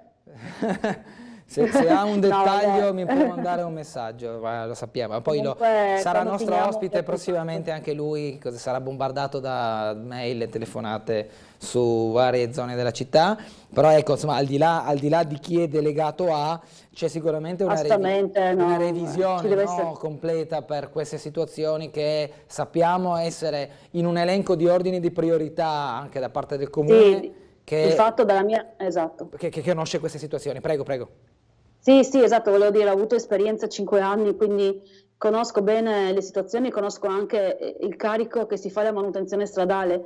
La manutenzione stradale è una manutenzione continua, nel senso che si asfalta, ma dopo pochi anni bisogna riprendere in mano, ecco, è un lavoro costante, è un investimento che il comune deve fare costantemente, no? Abbiamo delle vie fatte magari pochi anni fa, nel 18-19 interventi radicali e ci ritroviamo oggi che hanno già avvallamenti eccetera. Quindi di fatto io sono sicura che andremo avanti così anche nei prossimi anni, dando attenzione ovviamente alle manutenzioni stradali e marciapiedi, e anche lì si va secondo un criterio di necessità e urgenza, ecco, si cerca di andare a fare interventi dove c'è necessità, e ovviamente grazie al contributo ovviamente di chi chiama Tele4, le circoscrizioni, poi abbiamo i nostri uffici tecnici che fanno i sopralluoghi, abbiamo le segnalazioni tramite l'URPO, gli assessori, insomma si fa ogni anno un piano di interventi, questo viene fatto sicuramente. Sì. Allora, prima della pubblicità ho forse il tempo di leggere ancora una mail. L'assessore Lodi dice che non ci sono cantieri abbandonati. Notizie sui lavori per il rafforzamento del Ponte Bianco e il Ponte Verde. Per quanto tempo dovremmo vedere transitare i tir in centro città? Ecco, rispondiamo a questa prima della pubblicità. Sì, perché neanche questo è un cantiere abbandonato in realtà. Quel cantiere era stato chiuso perché quella tipologia, sapevate, di progettazione non andava bene per quel cantiere, e si è deciso di fare un intervento completamente radicale al Ponte Bianco con un intervento di circa 3 milioni di euro. Stiamo lavorando e adesso con la variazione porteremo insieme al collega Babudra in aula il finanziamento per fare il progetto esecutivo, e quindi di fatto stiamo andando avanti anche lì. Abbiamo approvato il progetto di fattibilità in giunta, adesso facciamo il secondo passaggio e invece di una mera manutenzione abbiamo deciso di fare un intervento radicale, nuovo, completamente nuovo ovviamente, perché 3 milioni di euro potete immaginare il valore dell'opera, di rifacimento completo. Quindi però il cantiere non è abbandonato, e quel cantiere precedente è stato chiuso. Certo. Pubblicità, breve interruzione, a tra poco ancora in compagnia dell'assessore Lodi.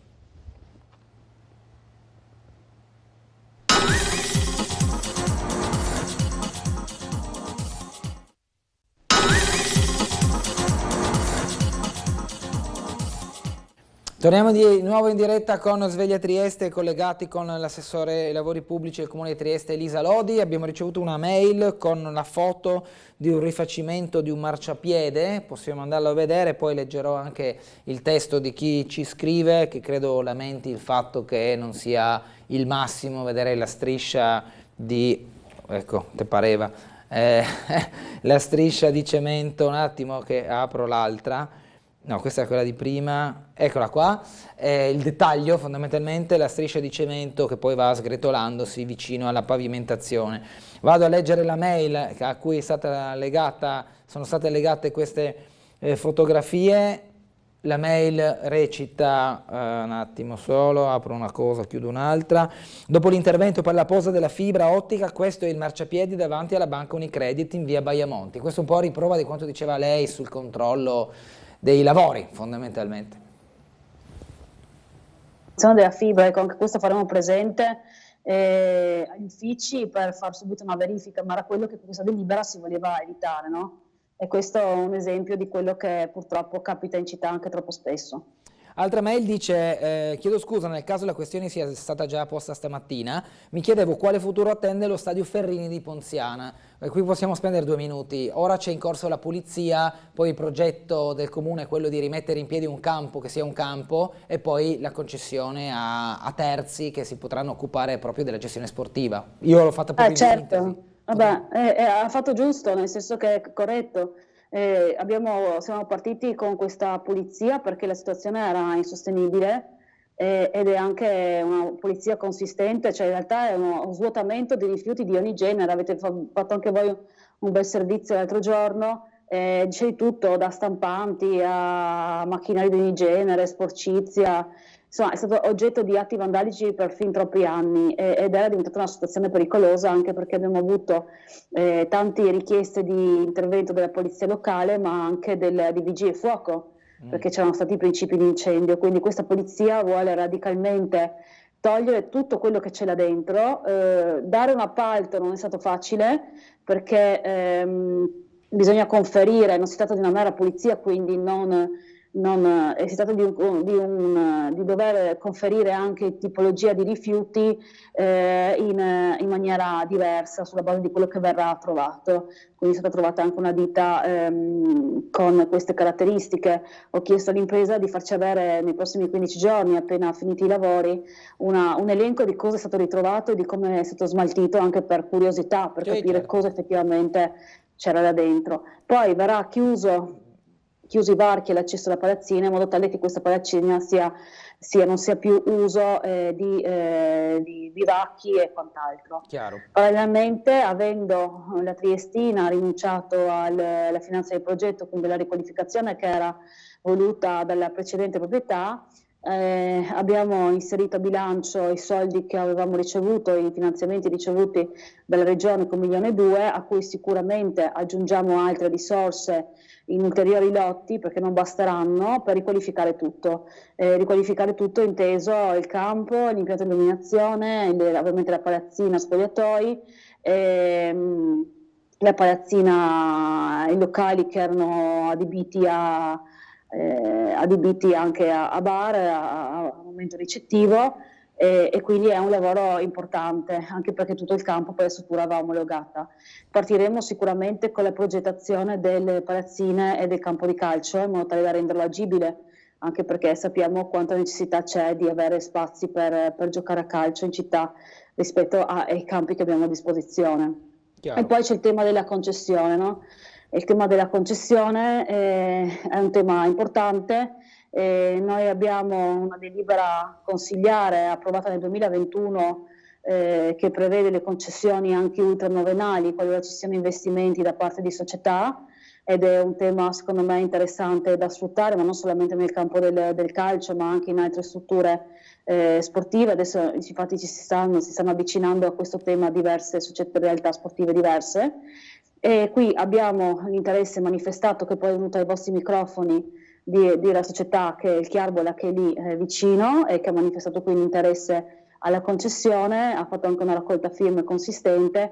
Ora si sta istruendo la pratica dal punto di vista degli uffici, ovviamente, no? Questo è il passaggio ulteriore. Certo, certo. Sentiamo una telefonata, buongiorno. Pronto? Buongiorno. Buongiorno a voi. Prego. Senta, per cortesia, una semplice domanda. Qua in Piazzale San Giacomo ci sono 2 fontanelle e sono ancora chiuse, chissà quando le riapriranno. Okay. Grazie, non volevo sapere altro. Grazie. Piazzale San Giacomo, Grazie, le signore. fontanelle, assessore, si può riaprire l'acqua? Penso di sì. Adesso vediamo che tipo di malfunzionamento hanno, nel senso come mai non funzionano, ovviamente ci informiamo della motivazione per cui non vanno. Ovvio. Andiamo poi a leggere. Segnalo il degrado del parchetto per bambini con annessa zona per il gioco delle bocce presente tra gli ospedali di Cattinara e Altura, tra l'ospedale di Cattinara e la zona di Altura, all'altezza del tornante. Ringrazio Renata. Le segnalo questo, assessore Lodi. Va bene, grazie, anche questo riportiamo. Questo parco. Poi, altra mail, è questa qua. Vedi foto, un attimo, vabbè, tipo vai dal punto A al punto B. Troppe foto. Hanno messo l'impalcatura alla casa, di conseguenza l'attraversamento pedonale è molto pericoloso, non si vedono le macchine che arrivano, non so cosa si può fare, ma qualcosa si deve fare prima che succeda un incidente. Allora, in pratica siamo in via Ponziana, no? Sì, via Mansanta. Okay. Qui ci mettono un'immagine di Google Maps, in realtà posso andarci anch'io, c'è un cantiere, c'è un problema legato alla viabilità. Ecco, glielo segnalo, siamo nella zona di Ponziana, vicino a un supermercato noto a Trieste, dove c'è un palazzo con un'impalcatura. Altra mail, Campo Romano, via Pineta, via Volpi, qua sono anni che si aspettano i marciapiedi, attualmente ci sono le segnalazioni di pericolo. Ma stiamo camminando sulla strada stretta dove la velocità e il passaggio di mezzi e autobus diventa pericoloso. Abbiamo una curva già segnalata pericolosa. Si può allargare visto che ci sono solo sterpaglie e ci sono stati tanti incidenti? Ricordo che qui c'è l'asilo nido, abbiamo solo 5 parcheggi, il resto è tutto nel fango, per cui un po' di ghiaia risolverebbe almeno in parte il problema. Segnalo che in via Commerciale ci sono avvallamenti profondi. Ringrazio per l'area di cani di Opicina, segnalo anche che una porta d'entrata all'area cani di Opicina è rotta. Quindi tutto un pacchetto di segnalazioni in questa mail. Sì, prego. Un pacchetto di segnalazioni, adesso vediamo di portare l'attenzione agli uffici per quanto riguarda l'allargamento della strada e asfaltature varie. Per quanto riguarda via Commerciale era un esempio di come la manutenzione deve essere costante, che è quello che vuole fare questa amministrazione. La via Commerciale è stata rifatta completamente, se vi ricordate, nell'estate 2018. Sì. Era stata chiusa poi, no? Anche abbastanza, più di un mese se non ricordo male, aperta solo ovviamente ai frontisti, e ovviamente con il carico di movimentazione che c'è ogni giorno, perché abbiamo autobus, ma anche chi poi entra e esce dalla città la usa, e abbiamo veramente avvallamenti. Quindi questo è uno dei temi che proprio parla di manutenzione, della necessità di avere una costanza nella manutenzione delle strade e dei marciapiedi. Per quanto riguarda via del Giardino Mandria, degli Opicina, che ha visto la realizzazione dell'area cani, adesso segnalerò che la porta è rotta, è un'area che sta messa in sicurezza e rientra tutto in un pacchetto di interventi che sono stati iniziati, cioè stati finanziati nel 2020, quindi capite anche le tempistiche poi di progettazione, autorizzazioni varie e poi avvio dei lavori, che le tempistiche nel nostro paese sono queste. Via della Mandra, insieme a una serie di altri interventi come Villa Engelmann, piuttosto che piuttosto che via Carpinetto, che hanno visto realizzarsi nuove aree cani destinate proprio per gli amici a quattro zampe. Sì. Quindi insomma anche su quel punto, anche da quel punto di vista lì si va avanti. In attesa. Aspettiamo. Probabilmente Scusatemi. ha ricevuto una telefonata forse. Prego. Scusatemi, cominciano le telefonate di lavoro. Da ancora un quarto d'ora.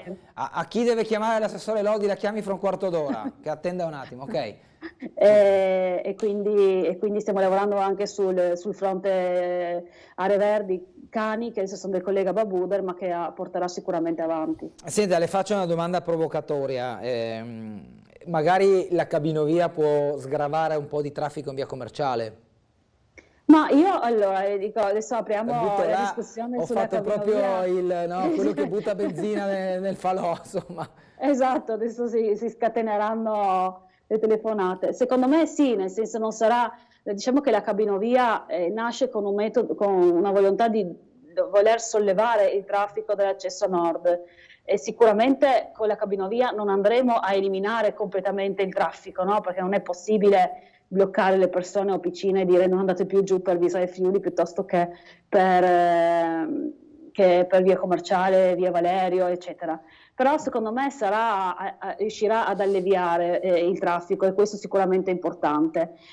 Sicuramente alleviare il traffico su via Commerciale probabilmente lo sarà, ma questo sarà un tema da affrontare con i trasporti, il fatto che avremo forse, non lo so, una linea in meno di autobus che passa per via Commerciale quando avremo il tram.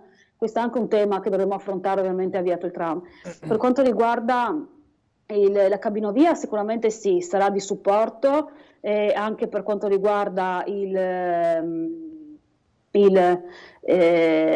fattore turistico, no? Nel senso nasce sicuramente come un progetto di mobilità, perché per questo viene innovativa, per questo viene finanziato così dall'Europa con un finanziamento PNRR ad hoc, e per questo il governo all'epoca, il governo precedente aveva chiesto finanziamento. Sicuramente potrà alleviare secondo me anche tutto l'arrivo di pullman che magari devono accedere alla città di turisti, perché in buona sostanza nell'arco di 12 minuti da Opicina si potrà essere a Trieste, con un parcheggio grande che verrà realizzato lì del quadrivio, quindi verrà allargato quello esistente e quindi ci sarà la possibilità di arrivare in centro città veramente in pochi minuti. Ok, abbiamo una telefonata, buongiorno. Buongiorno. Prego. Sono io, sì. E io desideravo chiedere all'assessore la via Boegan, ricordare la via Boegan, che sale dalla via San Cilino alla trattoria Suban. Sì. È stato fatto uno scavo, le segnalazioni sono già state fatte che questa via era dissestata, poi hanno fatto uno scavo lungo dalla trattoria Suban in giù per mettere tubi o che altro non lo so, ma è abbandonata così, si sperava che fosse riasfaltata e messa a posto, adesso è peggio di prima. Ok, via Boegan, va d'accordo signora? Sì, signora, grazie intanto può ricordarci certo, no, segnaliamo anche questo. Ok, a Babuder fischieranno sempre di più le orecchie, ma questo è un altro discorso. Buongiorno, vorrei dire all'assessore Lodi che la rotatoria fuori dalla galleria di Piazza Foraggi sarebbe un'opera veramente inutile ed altamente impattante per il traffico. Si formerebbero delle code lunghissime nel dare precedenze a troppi veicoli. Grazie Loredana. È un'idea che nasce dal sindaco, se non sbaglio, questa, poi ognuno è declinato a pensarla come vuole. Ma sì, nel senso che è un'idea che nasce dal sindaco per evitare ovviamente il traffico e il più possibile cercare di defluire in realtà il traffico. Adesso il sindaco sta facendo approfondimenti poi con gli uffici proprio per verificare se effettivamente andremo a risolvere la questione colonne di macchine ferme con la rotatoria o se è meglio mantenere il semaforo come era già esistente. Quindi sono tutte valutazioni che stiamo facendo in questo periodo. Le domando io adesso, prima della prossima telefonata, visto che il Partito Democratico ha attaccato la giunta nei giorni scorsi, Russo, Salvati e Barbo in particolare, hanno menzionato anche la piscina terapeutica, l'acqua marina. Ci sono novità in tal senso, Assessore? Sì, assolutamente sì. Ecco, sa perché io di solito evito le polemiche, però il fatto è che questi consiglieri di opposizione le cose le possono conoscere prima di parlare, e anche tante volte le conoscono e parlano lo stesso, le dico la verità, perché loro sanno bene, come è stato spiegato in aula più e più volte, che purtroppo per avere i pareri per abbattere quello che rimane dell'acqua marina abbiamo aspettato, penso, mesi e mesi, se non un anno. I pareri per fare la prima fase di abbattimento sono arrivati il 4 di gennaio 2023. Quindi potete capire, e non era un singolo parere, ma era il parere che arrivava dall'autorità portuale, demanio, paesaggistica del comune, sovrintendenza, e quindi senza questi 4 pareri non si poteva procedere alle demolizioni. Noi avevamo il progetto per le demolizioni pronto, ottenuti i pareri, lo abbiamo mandato in gara, abbiamo anche l'impresa che si è aggiudicata la gara, che ha fatto un incontro con gli uffici inizio di questa settimana o fine della scorsa, e tra l'altro, a caso voluto, che è la stessa che ha fatto le demolizioni della Tripkovic, e quindi fatte le verifiche sull'appalto e i contratti sensile, io penso che a breve potremo partire con le prossime settimane, il prossimo mese, con la parte relativa alle demolizioni, che è un tassello importante. Anche sul tema demolire sì, demolire no, il comune prima avevamo fatto anche dei sopralluoghi con il sindaco e con i tecnici,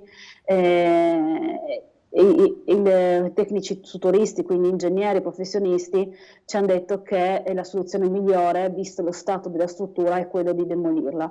Poi ovviamente c'è tutta la partita sulla ricostruzione. Il comune ha sempre detto che qualora i progetti di finanza di progetto, quindi l'intervento privato, non fosse compatibile con le esigenze di questa amministrazione di creare una nuova piscina terapeutica, il comune si farà carico di ricostruirla. Il tema è piuttosto complesso perché noi in quell'area lì non siamo neanche proprietari, no? C'è tutto un rapporto con un contratto in piedi tra autorità portuale e demanio, quindi anche questo ovviamente va a incidere nelle tempistiche poi di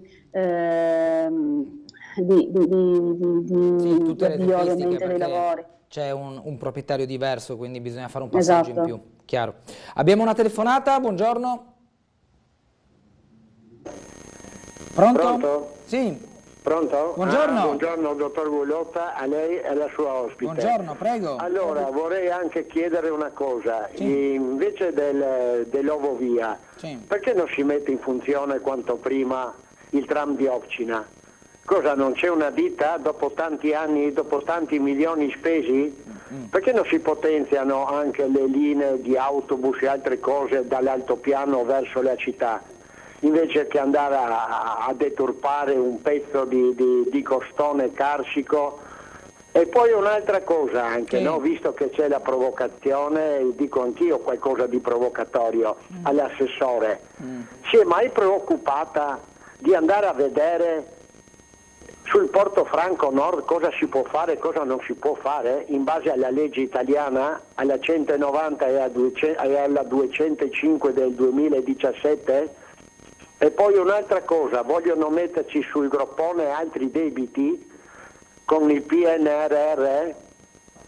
Possiamo essere noi, possiamo attingere noi ai prestiti europei?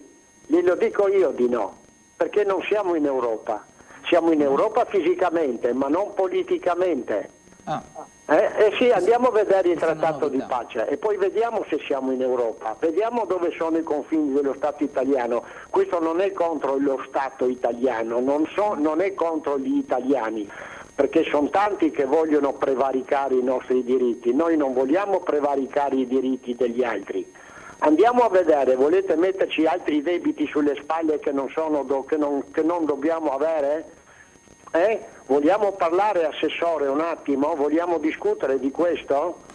Andiamo a vedere, non lo dico io, non lo faccio io le leggi, Vogliamo un attimo parlare della 190 e della 205, cosa si può fare in Portofranco Nord, che tutti possono verificare? Andiamo a vedere la legge 3054 che riprende la 1430 come sta scritto nel decreto interministeriale del 2017? Andiamo a vedere. Perché vogliamo prevaricare i diritti degli altri? Avete già rovinato come politica il più bel paese del mondo che è l'Italia, volete rovinare anche Trieste adesso. Beh, ci sono Grazie, delle cause in giornata. corso, però bisogna dirla tutta. Ma per l'amor di Dio, sono qua ad ascoltare. Allora, insomma, io dico solo che ci sono delle cause in corso che sono state, sono state avviate dal IPRFTT e appoggiate dal Movimento Trieste Libera. Si può attendere anche l'esito delle sentenze e poi discutere. Certo, dottor Gulotta, mi permetta solo una cosa, mi consenta solamente una cosa. Indipendentemente dalle cause che sono in essere adesso, e giustamente lei ha detto vediamo cosa succede, ma le leggi sono anche in essere e tutti possono andarle a verificare cosa dicono. Questo qua sto dicendo. Le leggi, la 190 e la 205, dicono cosa si può fare in Portofranco Nord. La 3054 del 52 dice cosa è quella legge, recepisce la legge precostituzionale 1430. Allora dico io, in base a questo, si può fare, non si può fare, siamo in Europa, non siamo in Europa, poi saranno i giudici a giudicare, per l'amor di Dio. E io ho fiducia nella magistratura, perché come in tutte le società c'è qualcuno onesto e qualcuno purtroppo che non è tanto onesto, vuole un attimo vedere le cose come vogliono, non come sono, ma come vorrebbero vederle. Allora io ho fiducia nella magistratura, per l'amor di Dio. Adesso c'è il massimo organo della giustizia che è la Corte di Cassazione, però c'è anche la Corte Costituzionale poi. Vediamo. La ringrazio e auguro a tutti una buona giornata. Grazie. Era solo per rimandare, diciamo, agli organi competenti una decisione di questo tipo. Dice giusto il telespettatore, ci sono delle leggi, però non è che adesso io mi metto a legiferare o a sentenziare laddove non ne ho le competenze e gli approfondimenti, proprio perché esistono delle leggi, e ha fatto bene a ricordarlo, e c'è qualcuno che ha sollevato il problema che queste possono essere state dribblate o non messe in pratica a dovere, e si è rivolto all'organo di giustizia competente. Anche io posso conoscere i sintomi del raffreddore, ma poi mi rivolgo a un medico per curarlo, quindi è bene che ognuno si occupi del proprio campo. Giustamente, se ci saranno degli illeciti riscontrati da queste tre cause che sono state sollevate su fiscalità, IVA, extradoganalità e pertinenza dei lavori del comune in Portovecchio, e dovessero esserci delle risultanze, credo che ci sarà una svolta epocale per questa città. Però è inutile che parliamo, si dice gatto quando lo si ha nel sacco, aspettiamo il sacco e poi diciamo gatto. Assessore. Sì, concordo, in realtà quello che dice è corretto, quindi io non aggiungerei niente di più di quello che ha detto lei, in realtà è questo il fatto. Posso dire due cose in merito a tutto quello che è stato detto, ovvero il tram probabilmente non ha ascoltato la parte precedente, i lavori sono finiti, sono in fase di collaudo per farlo ripartire, quindi non si tratta di fare di mancanza di un'impresa, di trovare un'impresa, adesso siamo nella fase dei collaudi, i lavori per la riattivazione del tram sono finiti, ci saranno sicuramente ulteriori lavori manutentivi ma non incidono su quei tratti di linea che erano soggetti a sospensione della linea. Poi per quanto riguarda la questione cabinovia PNRR ci arriva dall'Europa, si può essere d'accordo o meno che sia una misura a debito, ma in realtà con questi bandi il comune, seppur con estrema difficoltà, riesce a i comuni con difficoltà possono poter riqualificare e fare opere nuove all'interno delle loro città. Lo dico con difficoltà perché noi stiamo facendo salti mortali per Portovivo, per tante opere su edilizia scolastica che non sono, mi dispiace, ma magari le affronteremo in un'altra occasione se ci sarà la possibilità, di tutte le opere che stiamo preparando per l'avvio di cantieri importanti nell'edilizia scolastica. Quindi di fatto anche sottrarre i comuni all'opportunità di riqualificare le loro città è anche una responsabilità, secondo me, al netto del fatto di come arrivano questi fondi PNRR, ed è anche una responsabilità perderli, quindi la tensione, diciamo, il pensiero della parte politica degli uffici è costante sulle opere PNRR. Poi ancora un inciso veloce, per quanto ho visto, perché è uscito più volte la prima pagina del Piccolo sulle comunelle, in realtà il tema non è comunelle ma sono usi civici, la delibera non parla di comunelle, quindi è un tema diverso, sono i terreni degli usi civici e si chiede il cambiamento d'uso dell'uso civico su quei terreni, che sono poche particelle e che non riguardano assolutamente la questione relativa alle comunelle e al giudizio pendente tra Comune di Trieste e Comunelli in Cassazione. Le leggo ancora una mail perché abbiamo poco tempo e mi dispiace non leggerle tutte, ma ne ho qualcosa come 17 e non ho tempo materiale per farlo. Buongiorno a tutte, Tele4, vorrei sapere cosa ne pensa l'assessore Lodi della destinazione dell'ex Pavan in via Frausin a impianto sportivo anziché luogo di socializzazione. Grazie, sono Giuliano della SPCGL. Quindi chi ci scrive? Allora, guardi, sì, non ci sono problemi, perché questo è un tema che ho affrontato in circoscrizione. So che hanno anche organizzato una grande manifestazione di centro-sinistra insieme a sindacati e quant'altro contro questa opera, che è un'opera che va a creare un nuovo impianto sportivo, quindi una palestra con accesso al pubblico, finanziata con fondi PNRR, e abbiamo questa parte di politica di opposizione che è contraria, perché vorrebbe la creazione di un polo di aggregazione. Questa scelta e questa richiesta secondo me nasce esclusivamente da un punto di vista strumentale da parte della politica di sinistra, perché di fatto nasce adesso che abbiamo un'opera in corso. È avviata. Prima non era stata fatta richiesta, almeno a me, di fare un centro di aggregazione. Io in circoscrizione sono stata chiara, non è possibile tornare indietro, la necessità di palestre in città c'è, necessità di palestre anche con accesso al pubblico c'è, quindi è un'opportunità poter dare un impianto alla città che dovrà essere utilizzato le mattine dalle scuole, perché questa è la richiesta che ha fatto anche il sindaco quando ha fatto gli sopralluoghi a Duca d'Aosta piuttosto che alla scuola slovena. Poi sul tema centro di aggregazione io avevo detto intanto di cosa stiamo parlando, di che tipologia, a carico di chi dovrebbe essere, che progetto c'è dietro, e se poi si tratta di portare via i ragazzi della strada è un tema che va affrontato sicuramente, perché si parlava di temi di ragazzi che non possono accedere allo sport, non possono pagare la quota associativa, non hanno la possibilità per n motivi che non sappiamo e sono in strada. Allora io sono la prima a dire che i ragazzi non devono crescere in strada, che è una fonte di pericolo, che devono fare sport, ma si può trovare anche una soluzione diversa, ovviamente concordando su un progetto con questa amministrazione, che non sia ovviamente un'opera dove abbiamo già un progetto preliminare e un finanziamento di milioni di euro in piedi. Grazie all'assessore Elisa Lodi del Comune di Trieste ai lavori pubblici per essersi collegata con noi questa mattina e aver risposto alle tante mail e telefonate. Buon lavoro e buona giornata. Grazie anche a voi dell'ospitalità e buon lavoro. Buona giornata. Grazie ancora. Pubblicità, ci rivediamo tra poco.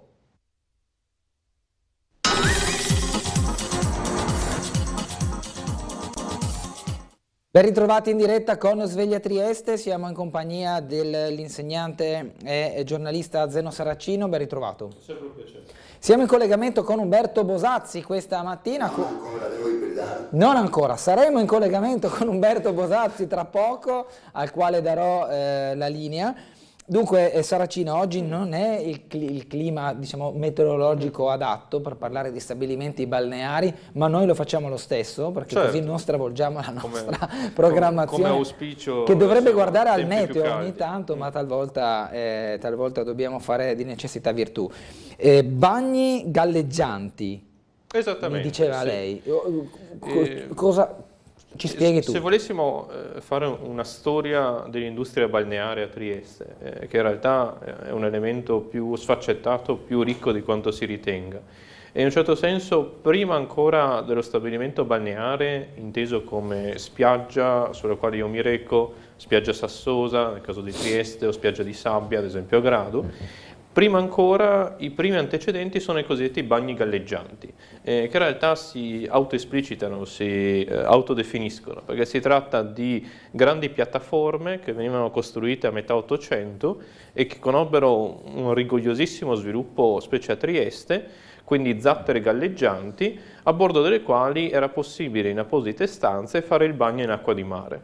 E questo rappresentava verso la prima metà dell'Ottocento, 1820-1830, la prima tecnica con il quale recarsi ed andare a fare un bagno, no? Secondo alcuni anche l'espressione vado a fare il bagno, che è presente solo a Trieste, infatti quando l'avevo utilizzata nei confronti di alcuni colleghi che erano da altri paesi avevano frainteso, e secondo alcuni risale ai bagni galleggianti, no? Perché uno andava al bagno galleggiante. E quindi si trattava di grandi strutture, delle quali è ancora possibile trovare, sono anche presenti su internet alcune belle litografie del tempo, riservate alla classe borghese, media e alta borghesia, che sostanzialmente consentivano di fare il bagno nell'acqua di mare, però al largo della costa. E questa può essere considerata la nascita dell'industria balneare a Trieste, che conoscerà poi uno sviluppo molto intenso anche già nell'Ottocento. In quest'ambito, in realtà, la passione dei triestini per il bagno, o meglio per le spiagge e per l'acqua di mare, è anche ricollegabile, come avevamo visto anche la scorsa estate con la puntata dedicata agli acquedotti, all'acqua potabile, al fatto che l'acqua dolce è presente in poche quantità, no? Abbiamo un continuo bisogno di ricerca di acqua dolce a Trieste, sia per il funzionamento delle industrie che naturalmente per approvvigionare le case e i cittadini. E in quest'ambito pertanto si cerca di risparmiare sull'utilizzo dell'acqua per lavarsi, no? Specie dalle classi più popolari. E in quest'ambito la nuotata, fare un toccio, rappresenta anche una soluzione, no? Specie nei mesi estivi. Chiaro. Tra poco vedremo anche qualche foto da internet. Ora siamo pronti al collegamento con Umberto Bosazzi, a cui cedo subito la linea. Buongiorno, con chi ti trovi? Buongiorno Bernardo, buongiorno al tuo ospite, buongiorno ai nostri telespettatori. Siamo a Santa Maria Maggiore, nello spazio che diciamo è nello spazio dell'auditorium del Teatro di Santa Maria Maggiore, dove oggi si svolge la terza giornata di Sabire. Sabire è un'iniziativa a livello nazionale, un'iniziativa che è giunta al 9° anno. Ogni edizione si svolge in città differenti, prevede tutta una serie di incontri, mostre ed altre iniziative per riflettere su questioni che hanno a che fare con l'integrazione, ma non solo. Noi ci troviamo in questo momento all'interno, diciamo così, della mostra Oltre i muri. Intanto chiediamo ad Anna Rita, se non mi sbaglio, che è una volontaria della Caritas, di spiegarci un pochettino intanto il lavoro che è stato fatto per preparare questa mostra. Poi assieme a Marco e a Gonzalo, che sono due missionari tra l'altro, parleremo più nello specifico della mostra stessa. Io sono Anna Rita, sono volontaria della Fondazione Caritas di Trieste e anche faccio parte della comunità di missionaria di Villareggia, quindi qui ci sono Gonzalo e Marco, che sono gli ideatori, anche loro insieme ad altri missionari, di questa mostra Oltre i muri, che è una mostra che vuole far riflettere su quelli che sono i muri che vengono costruiti da sempre dall'uomo, muri che servono per difendere, ma anche muri che servono per allontanare. E quindi c'è tutto un percorso nel quale, anche attraverso dinamiche che vengono fatte con i gruppi di giovani, di ragazzi, ma anche di adulti, si aiuta a far riflettere su quella che è la costruzione di muri da sempre fino ad oggi, non solo qui in Europa ma in tutto il mondo. Difatti abbiamo esempi di Africa, Asia ed America, e di muri che sono non solo qualcosa che viene costruito dalla società, ma muri che anche noi personalmente costruiamo nel nostro quotidiano. Difatti c'è un'area della mostra che aiuta proprio le persone che la visitano a riflettere su quelli che sono i muri che ognuno di noi nella nostra quotidianità costruisce con degli atteggiamenti o con delle scelte. La mostra però non vuole far vedere solo le difficoltà di questo momento storico di sempre, ma vuole anche offrire uno spunto, una riflessione e far vedere che ci si può difendere dai muri, che i muri si possono abbattere, anche si devono abbattere, costruendo ponti. I ponti sono qualcosa che si costruisce a livello di associazioni, ma anche personalmente con degli atteggiamenti, con una modalità di vita. Allora, sentiamo Marco. Marco arriva dalla Sardegna. Come avete strutturato la mostra? Ci sono dei ritratti, è abbastanza curioso, c'è uno spazio dove ci sono tanti passaporti, ci sono immagini, ci sono anche spunti di riflessione. Sì, allora, la mostra si sviluppa in 4 blocchi principali. Il primo è proprio un richiamo anche storico e arriva a una specie di dinamica dei passaporti dove i ragazzi, i gruppi oppure le persone che comunque guardano la mostra si identificano con quelle persone che hanno un passaporto più debole oppure più forte, quindi verosimilmente la Terra è divisa in due, in popoli che possono viaggiare, possono scoprire il mondo così con tanta semplicità in base anche al loro reddito, e popoli invece che questo viaggio di scoperta oppure anche di una vita nuova o di un futuro diverso viene negato. E quindi a partire da questo poi si entra in un secondo blocco, che è quello appunto che spiegava anche Anarita, dei muri, proprio delle recinzioni che limitano questi passaggi nel mondo. Dopodiché ci sono delle testimonianze, quindi anche attraverso la testimonianza di giornalisti che nei posti insomma, hanno ritratto e scritto su persone che hanno perso la vita nel passaggi tra i muri, e quindi poi l'abbiamo rappresentato anche con delle luci che mostrano delle ombre come se fossero appunto delle anime, no? che vanno via. E poi ci si chiede, ecco l'altro blocco, il terzo blocco, ma questi muri chi è che li costruisce se non l'umanità stessa? E allora si fa una riflessione un po' più personale. E quindi il muro che parte anche da me, qui sono delle parole che richiamano alcuni muri interiori, no? Che può essere dalle cose più semplici, no? Io sono timido quindi mi distrago, oppure io giudico, eccetera, eccetera. Insomma, sono varie parole che richiamano dei muri interiori, proprio per far riflettere, ma sarà che anch'io creo dei muri nel mio piccolo? E poi c'è tutta la parte positiva invece, l'ultimo blocco, dove c'è la ricostruzione. Nonostante io abbia anche delle tendenze a creare dei muri, posso lavorare dentro di me per abbattere questi muri e creare dei ponti.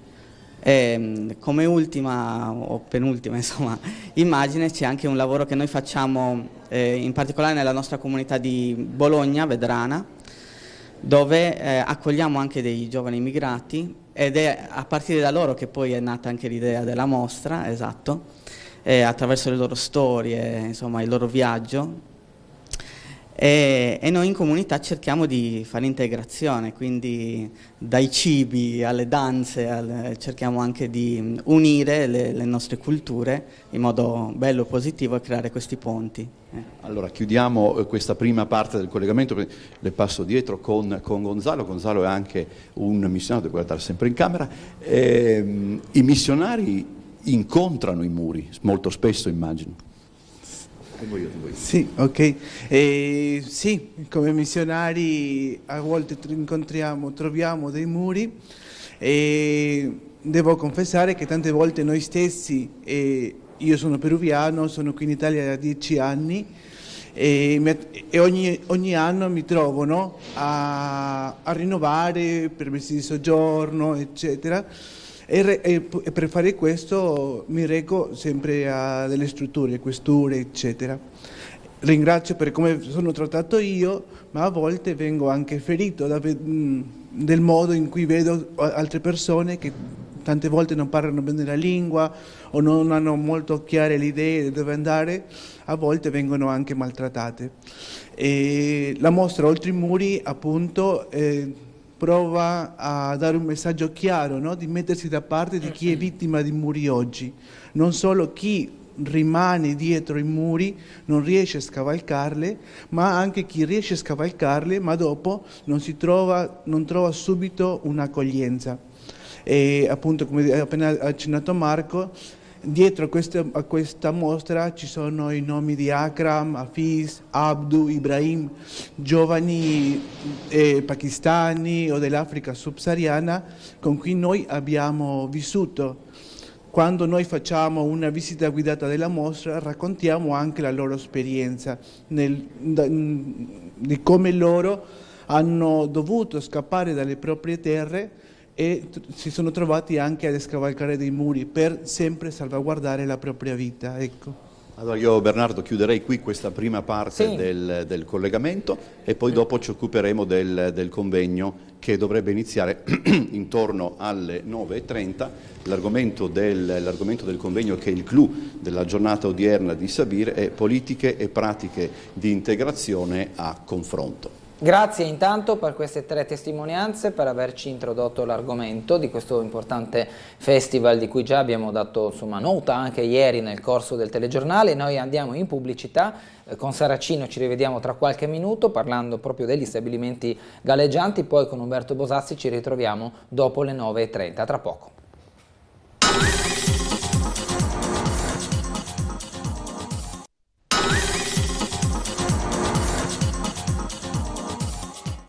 Riprendiamo la nostra trasmissione con Zeno Saracino. Parlavamo degli stabilimenti galleggianti, il bagno galleggiante. Dove si trovava? Dove lo collochiamo nella Trieste di oggi? In realtà abbiamo molteplici bagni galleggianti che iniziano ad essere costruiti nel corso dell'Ottocento e poi sostanzialmente scompaiono nei primi decenni del Novecento, prima del conflitto mondiale. Quindi sono un'invenzione pienamente ottocentesca, però anticipano quella che è l'industria balneare. Anche il concetto della persona che va in spiaggia per potersi rilassare o anche per sottoporsi a cure sanitarie, l'effetto dell'acqua di mare, quella che veniva definita all'epoca, ma è ancora presente anche se in misura minore, la talassoterapia, no? Quindi io vado al mare per poter guarire dai reumatismi, per sottopormi all'aria, all'acqua di mare, acqua ricca di iodio, di sostanze nutritive, eccetera.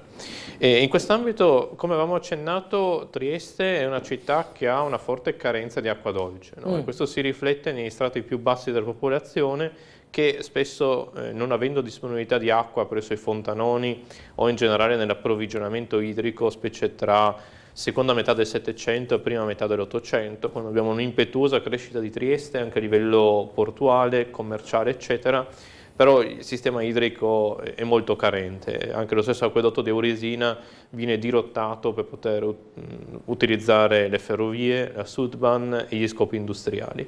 E in quest'ambito spesso nelle cronache del tempo abbiamo testimonianze orripilate dei triestini medio e alto borghesi che vedono ragazzini nudi che si gettano in mare, no, lungo la zona delle rive. Abbiamo ad esempio a questo proposito anche nel 1809 una legge estremamente severa che però certifica anche questo fatto, no? Certifica che in realtà tantissimi triestini andavano a fare il bagno anche in zone che erano zone portuali, no? Utilizzate nella zona anche del centro città.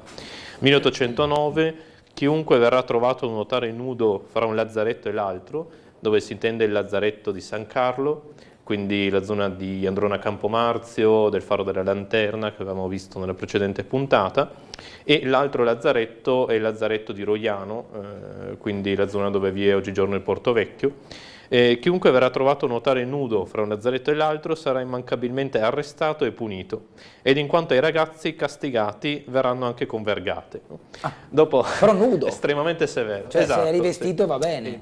Diciamo, mentalità di inizio Ottocento, chiaramente in realtà questa legge ci comunica quello che succedeva, no? Perché altrimenti non vi sarebbe necessità di punire queste persone se non lo facevano quest'atto. Quindi vi erano specie ragazzini che si denudavano e si gettavano in acqua, no? E questo chiaramente orripilava il decoro pubblico. Esatto, sì, specie la borghesia alta, sì, che andava a passeggiare lungo le rive, no? Okay. E questo però anche ci certifica questo forte contatto con l'acqua di mare, no? Con l'usanza di andare al bagno, che apre quello che è il capitolo dei bagni galleggianti. Il primo bagno galleggiante è del 1820, quindi è uno dei primi bagni galleggianti nell'area dell'Europa centrale. Il grande rivale in quest'ambito paradossalmente è Venezia, quella che un tempo era stata la Serenissima, che in seguito è stata inglobata nei territori austriaci, anch'essa ha un bagno galleggiante tra il 1820 e il 1830. E si trattava di questa grande struttura ancorata al largo della Sacchetta, nella zona del Faro della Lanterna, con una base in legno e una struttura sovrastante. Ci si recava con piccole imbarcazioni, navi traghetto, per cui ad esempio eri un insegnante dell'epoca, terminavi le tue lezioni, potevi prendere il traghetto e andare a fare un bagno nel giro di pochi minuti, no? Quindi una concezione molto moderna. E all'interno l'elemento interessante è che questi bagni galleggianti avevano un interno che presentava una griglia, no? Per cui avevi queste vasche che erano direttamente nell'acqua di mare, e la griglia poteva essere alzata o abbassata a seconda che si sapesse nuotare o meno, no? Per cui era possibile calibrare la vasca a seconda delle necessità.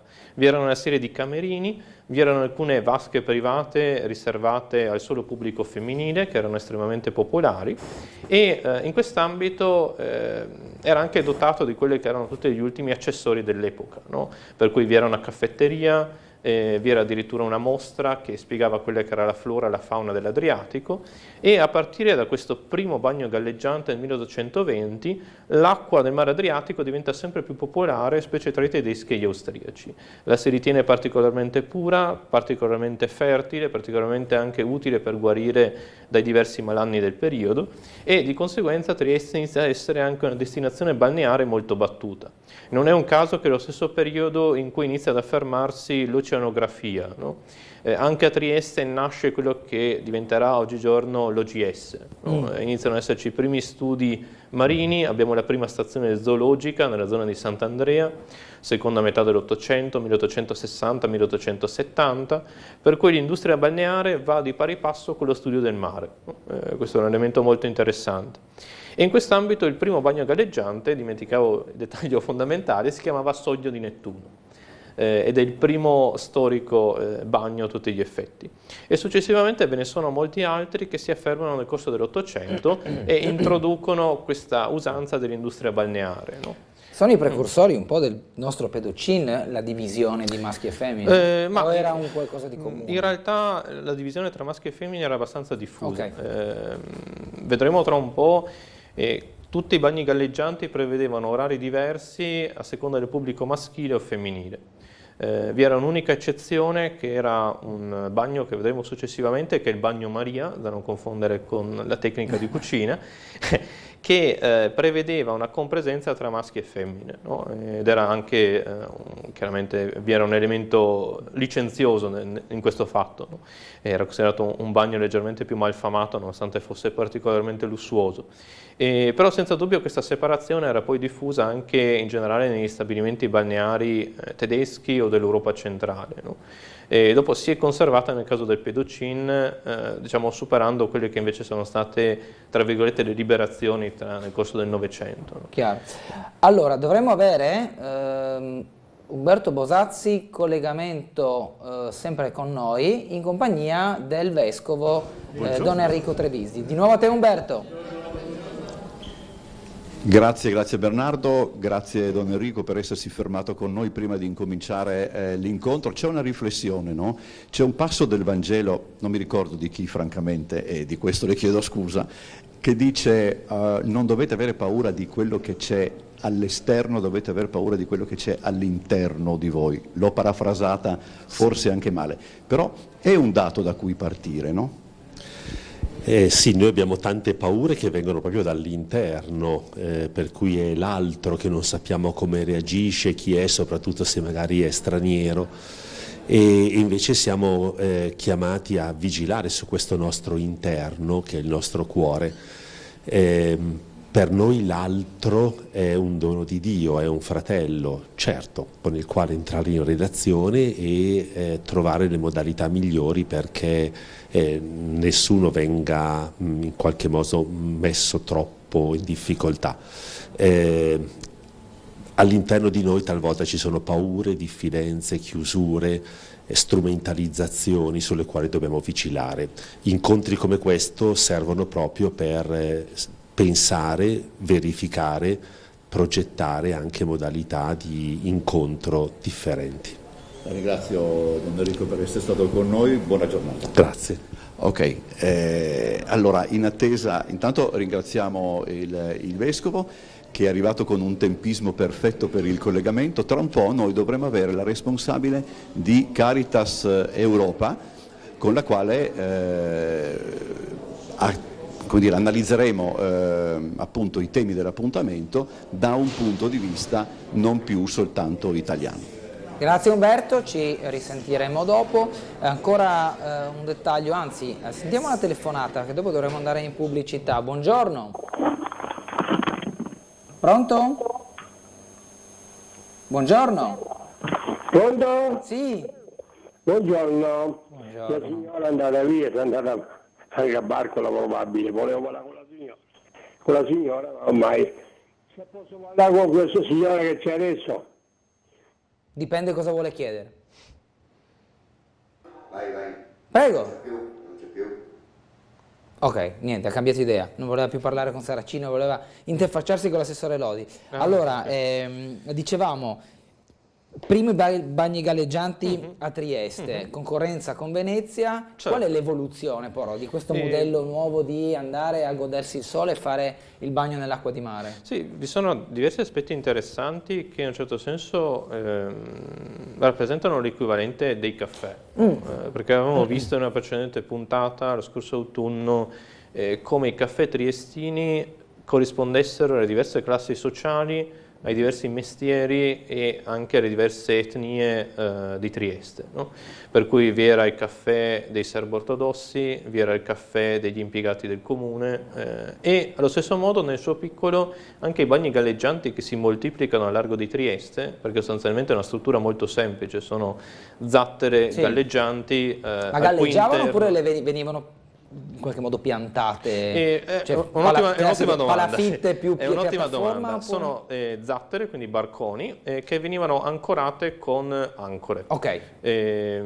Doppie ancore per l'esattezza. Di solito avevamo due o tre ancore che permettevano che fossero fisse sul luogo. Quindi non avevano diciamo un aggancio solido al suolo, no, assolutamente al fondo del mare. Anche perché in realtà vi era in tal senso un conflitto con quello che era il traffico delle navi. Chiaro. Per cui spesso le autorità responsabili chiedevano che venissero spostate, in caso di maltempo venivano messi in rada o ancora nei mesi invernali chiaramente cessavano di funzionare e in alcuni casi venivano smontate. No? Chiaro. E i diversi bagni galleggianti ripercorrono quella che è la struttura della Trieste asburgica, della Trieste ottocentesca, per cui abbiamo alcuni bagni che vengono frequentati dalla nobiltà, alcuni che vengono frequentati dalla media borghesia, specie dai liberi professionisti, quindi avvocati, professori, insegnanti, scienziati, eccetera. Per cui si ricrea quello che era il microcosmo della società ottocentesca del periodo. L'esempio emblematico è il fatto che uno dei primi bagni galleggianti dopo il Soglio di Nettuno è la scuola militare di nuoto, che era riservata agli ufficiali e ai soldati e fu anche una delle prime che inaugurò i corsi di nuoto, perché inizialmente nel Soglio di Nettuno sostanzialmente nuotavi solo se sapevi già nuotare.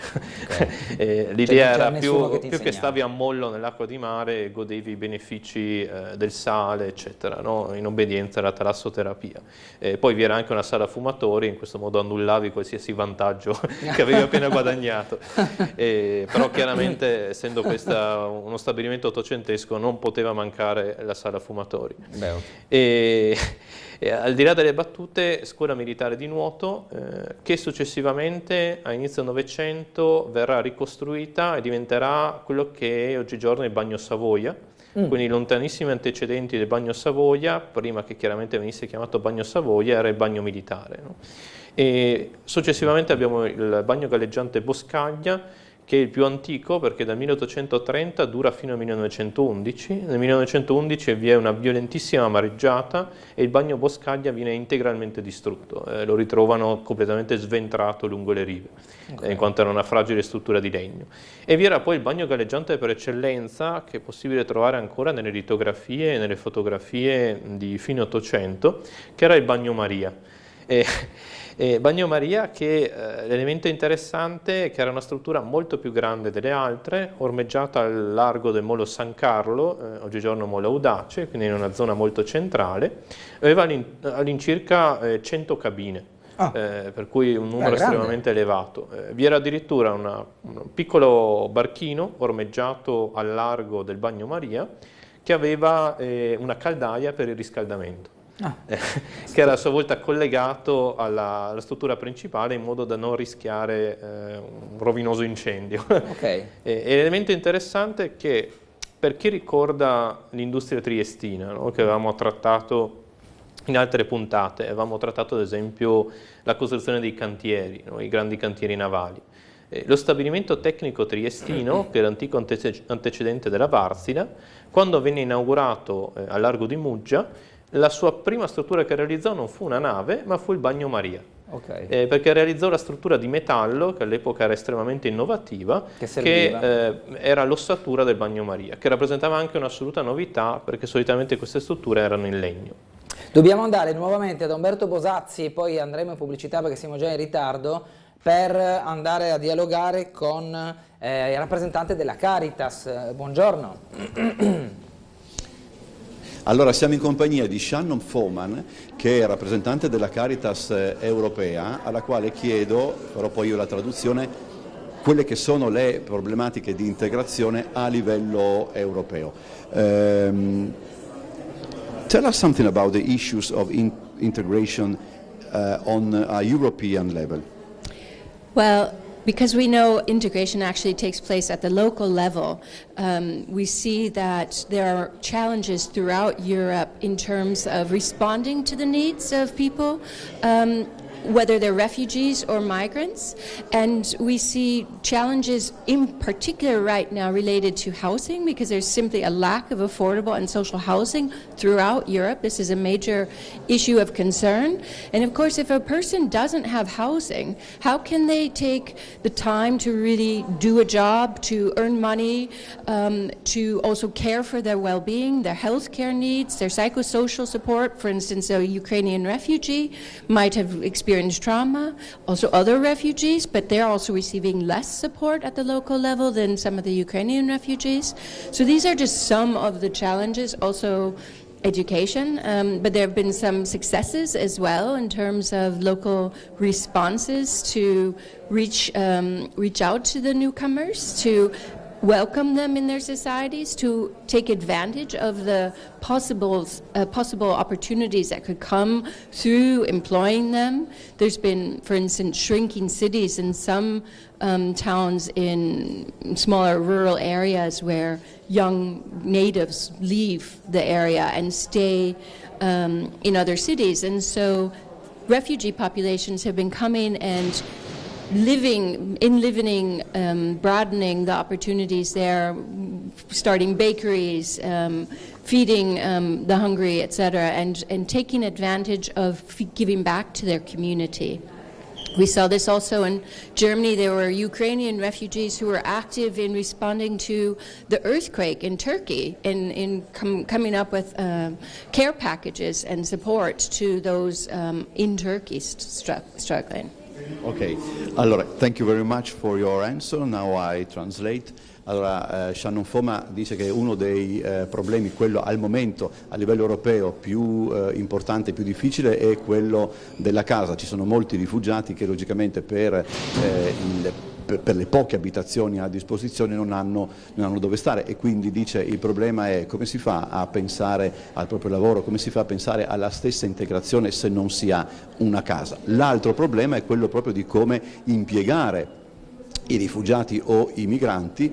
Shannon Foman della Caritas internazionale ha citato l'esempio dei rifugiati che provengono dall'Ucraina, che per esempio si sono messi a disposizione anche per dare un aiuto alle persone terremotate in Turchia. Questo è accaduto in Germania. Cioè, c'è tutta una serie di problematiche collegate, mi pare di capire, principalmente alla casa, all'abitazione e all'impiego di queste persone. Thank you very much and have a good day. Io direi che posso restituirvi la linea. Durante il prossimo collegamento magari vi faremo vedere delle immagini del convegno che sta per iniziare. Grazie Umberto, andiamo in pubblicità, che siamo in ritardo anche su questo, tra poco. Thank you very much.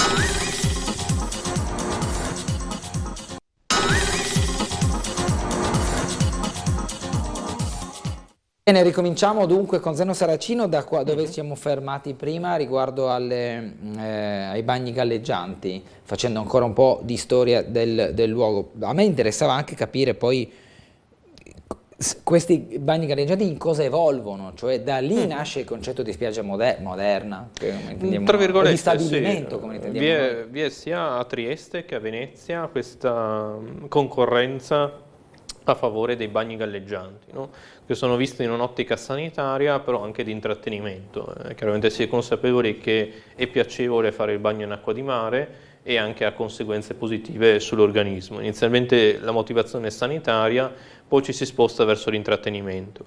E in quest'ambito è connesso un grande macro tema all'invenzione del tempo libero, no? Perché nel corso dell'Ottocento abbiamo la nascita, il concetto del fatto che io lavoro 8 ore, almeno se sei della classe borghese, se sei operaio non hai tempo libero, e successivamente hai tot giorni, tot ore che puoi dedicare a quelle che sono le tue passioni, no? Che è un concetto che oggigiorno ci sembra assodato, però in realtà è un concetto nuovo, perché nel corso del Settecento ancora la persona si identificava completamente con quello che era il suo mestiere, che era a sua volta connaturato al suo ceto, no?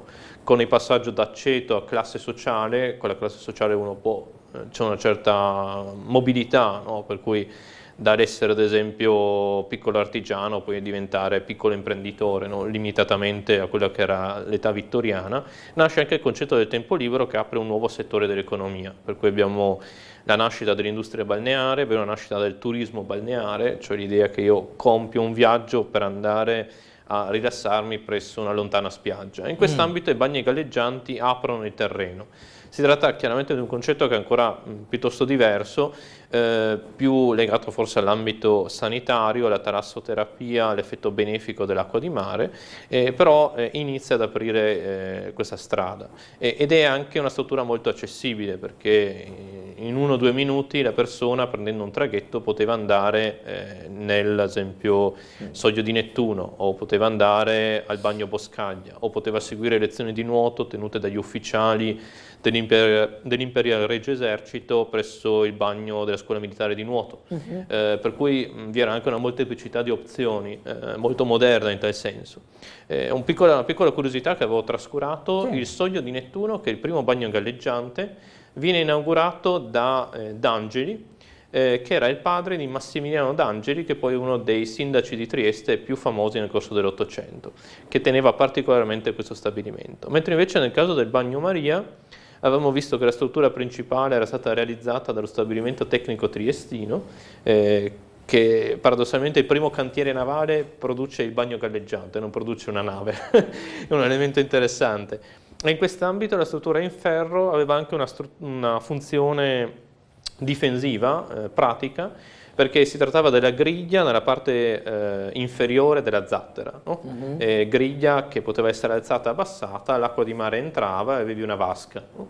E la griglia la si voleva in metallo, perché a metà Ottocento circolava un certo timore, una certa fobia, perché alla fine non vi fu mai un reale pericolo nei confronti dei pescecani. Vi è a metà Ottocento una caccia agli squali anche nel mare Adriatico, vi rincorrono sui giornali del periodo queste paure di attacchi ai bagnanti, di squali che attaccano le persone che vanno a nuotare al largo, e in tal senso il bagno galleggiante si connota come un luogo sicuro, no?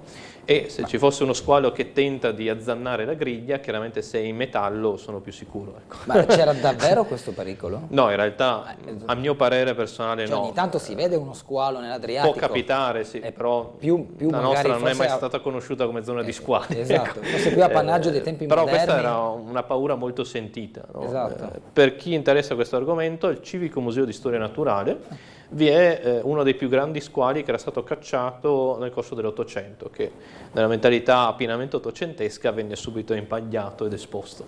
Okay.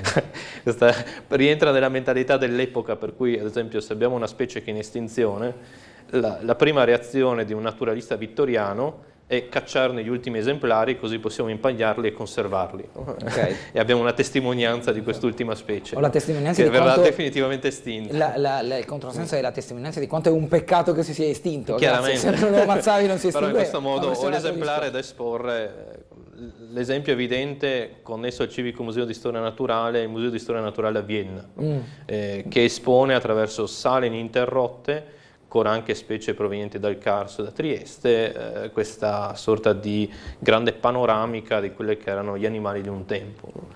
E in quest'ambito i bagni galleggianti sono spesso anche associati agli attacchi degli squali, no? Anche se chiaramente a livello pratico non vi fu mai un reale pericolo degli squali a Trieste, però è presente nei giorni del tempo a livello di aneddoto. Cosa c'era in quel periodo dove oggi c'è l'area del Pedocin? Allora, nella zona del Pedocin si venne creato a partire dal 1890 il cosiddetto bagno fontana, che può essere considerato un antecedente del Pedocin. Nel Pedocin, inoltre, in quella zona vi era sia il bagno galleggiante della scuola militare di nuoto, che successivamente altre strutture militari. Vedremo Saracino, per favore, grazie. Prego. Sempre dedicate alle attività militari, no? Quindi la scuola militare di nuoto era collegata con una passerella, per cui non occorreva prendere il traghetto ed era una struttura molto accessibile. E si può vedere in tal senso i collegamenti col bagno Savoia-Ausonia, no? Che vi è anche oggigiorno la passerella di collegamento, se non erro, in quanto rappresenta l'antecedente di quello che diverrà il bagno Savoia. E in quest'ambito, nella zona, vi era questo bagno fontana, che era una struttura in realtà molto più simile alle strutture odierne, non era un bagno galleggiante ma era sulla riva, quindi una struttura balneare classica, che si caratterizzava per questo bell'edificio che è presente ancora in molte fotografie ottocentesche, lo trovate facilmente, in stile orientaleggiante. Ad esempio, per chi conosce il panorama inglese, vi è la struttura di Brighton, con quella bella struttura in bianco conservata dall'Ottocento di West Pier, no? Ed era una struttura molto simile, in gusto orientaleggiante, un po' turco-ottomano, che era chiaramente caffetteria, luogo dei fumatori, zona di ristoro in generale, e davanti a ciò vi era il classico bagno come oggi lo intendiamo, la classica struttura balneare suddivisa tra uomini e donne, no? Quindi è in tal senso un antecedente del Pedocin. Il bagno fontana viene citato molto dai giornali delle cronache dell'epoca. A partire dal 1890, poi all'inizio del Novecento viene frequentato anche da un ospite d'eccezione, che abbiamo James Joyce, che andava spesso al bagno fontana. La menzione in alcune poesie vi portava solitamente il primo figlio della relazione con Nora Barnacle, anche se sappiamo che James Joyce non era un bravo nuotatore, perché abbiamo nell'Ulisse Stephen Dedalus che afferma che ha difficoltà, non sa nuotare, se ricordo bene, o comunque ha un rapporto un po' conflittuale con l'acqua di mare, mentre invece il fratello di Joyce, Stanislao, era un abile nuotatore. Quindi abbiamo questo antecedente del Pedocin, il bagno fontana, che veniva frequentato persino da Joyce. Infatti i grandi appassionati di Joyce europei, specie irlandesi, inglesi, spesso visitano Trieste e cercano il bagno Savoia-Ausonia e il Pedocin perché sanno che in quell'area vi era anticamente il bagno fontana, no? Si sa che gli appassionati di determinate correnti letterarie hanno una conoscenza molto in filigrana, no?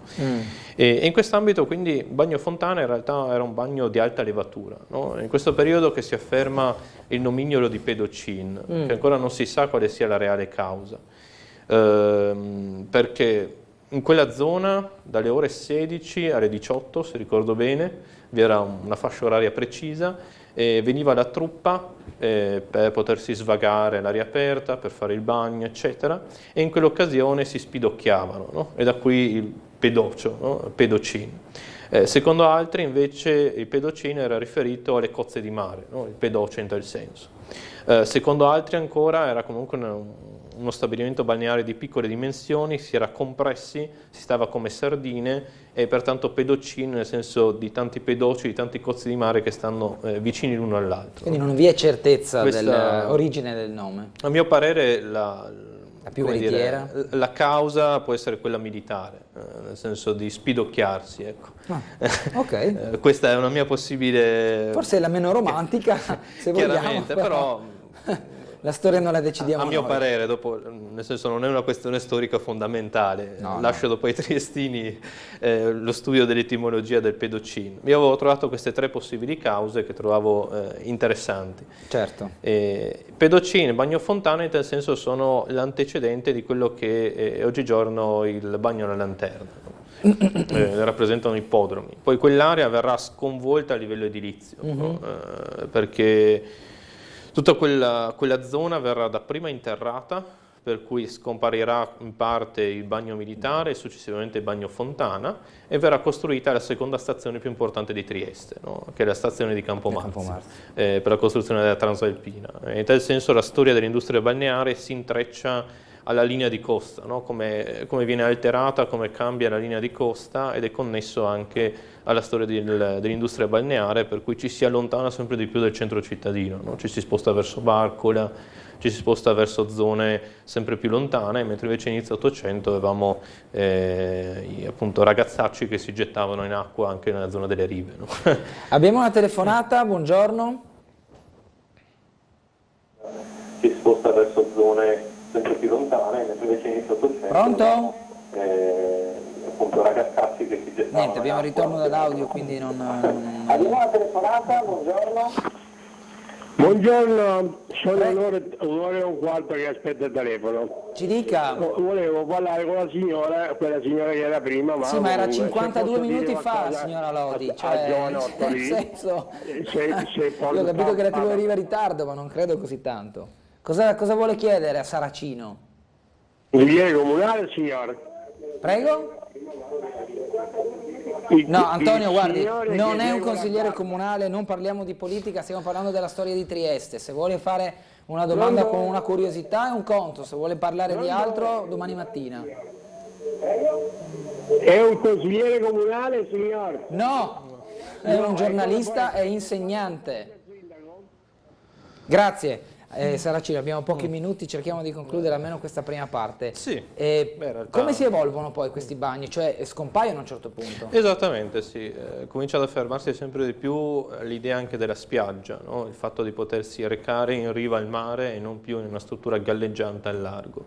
E inoltre è connesso anche alla crescita del traffico a Trieste, perché il porto continua ad alimentare nuovi flussi di commercio, nuovi flussi di navi, e avere queste gigantesche zattere al largo, specie nella zona centrale di Trieste, rappresenta un ostacolo che è sempre più fastidioso, no? Per cui i bagni vengono di volta in volta dismessi o sopravvivono in strutture sempre più piccole. Uno dei bagni che sopravvive più a lungo, come avevamo visto, era il bagno Boscaglia, distrutto dalla mareggiata del 1911, e lo stabilimento militare di nuoto, che diverrà poi il bagno Savoia. Quello si può prendere come esempio in un certo senso di una sopravvivenza, no? Dopo il bagno Savoia verrà ricostruito più volte, cambierà chiaramente nome in Savoia dopo la prima guerra mondiale, e si unirà poi all'altro gemello che è il bagno Ausonia, no? Ma è una storia già diversa, perché il bagno Ausonia ha una struttura di palafitte, è una struttura in cemento armato, siamo ormai lontani dai fasti ottocenteschi. E questa è la storia molto curiosa dei bagni galleggianti. Vi è un ultimo aneddoto, se vogliamo, se abbiamo ancora tempo.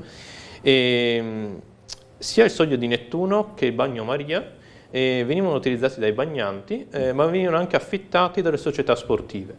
Dal 1868 al 1871 abbiamo la Società Ginnastica Triestina, che all'epoca era stata chiusa dall'Austria per alcune provocazioni italiane ed era rinata sotto una diversa denominazione, che utilizza il Soglio di Nettuno per ormeggiare quelle che sono le prime barche, i primi lancioni della sezione dei canottieri, della sezione nautica. Io sono il curatore del Museo della Ginnastica, per cui l'elemento si connatura bene con i bagni galleggianti, e abbiamo le prime imbarcazioni del cosiddetto esercizio a remo della sezione nautica della CGT, che utilizza questi bagni galleggianti per poter riporre le proprie imbarcazioni. E nell'occasione, qual era tradizione del periodo, i soci della ginnastica avevano alcuni sconti sull'utilizzo di questi bagni, per cui vi era un tariffario speciale per i soci della ginnastica. E questo introduce anche, se vogliamo, un terzo elemento, cioè sanità, intrattenimento e anche sport, perché a partire dalla seconda metà dell'Ottocento, sia a Venezia che a Trieste, abbiamo il grande affermarsi delle gare di canotaggio. No? Quindi abbiamo la sezione nautica, tra virgolette, della ginnastica, ma non solo, Le prime società sportive a Trieste sono società sportive tedesche, no? Seguono poi quelle italiane e infine, leggerissimamente più tardi, le società slovene o più in generale slave. No?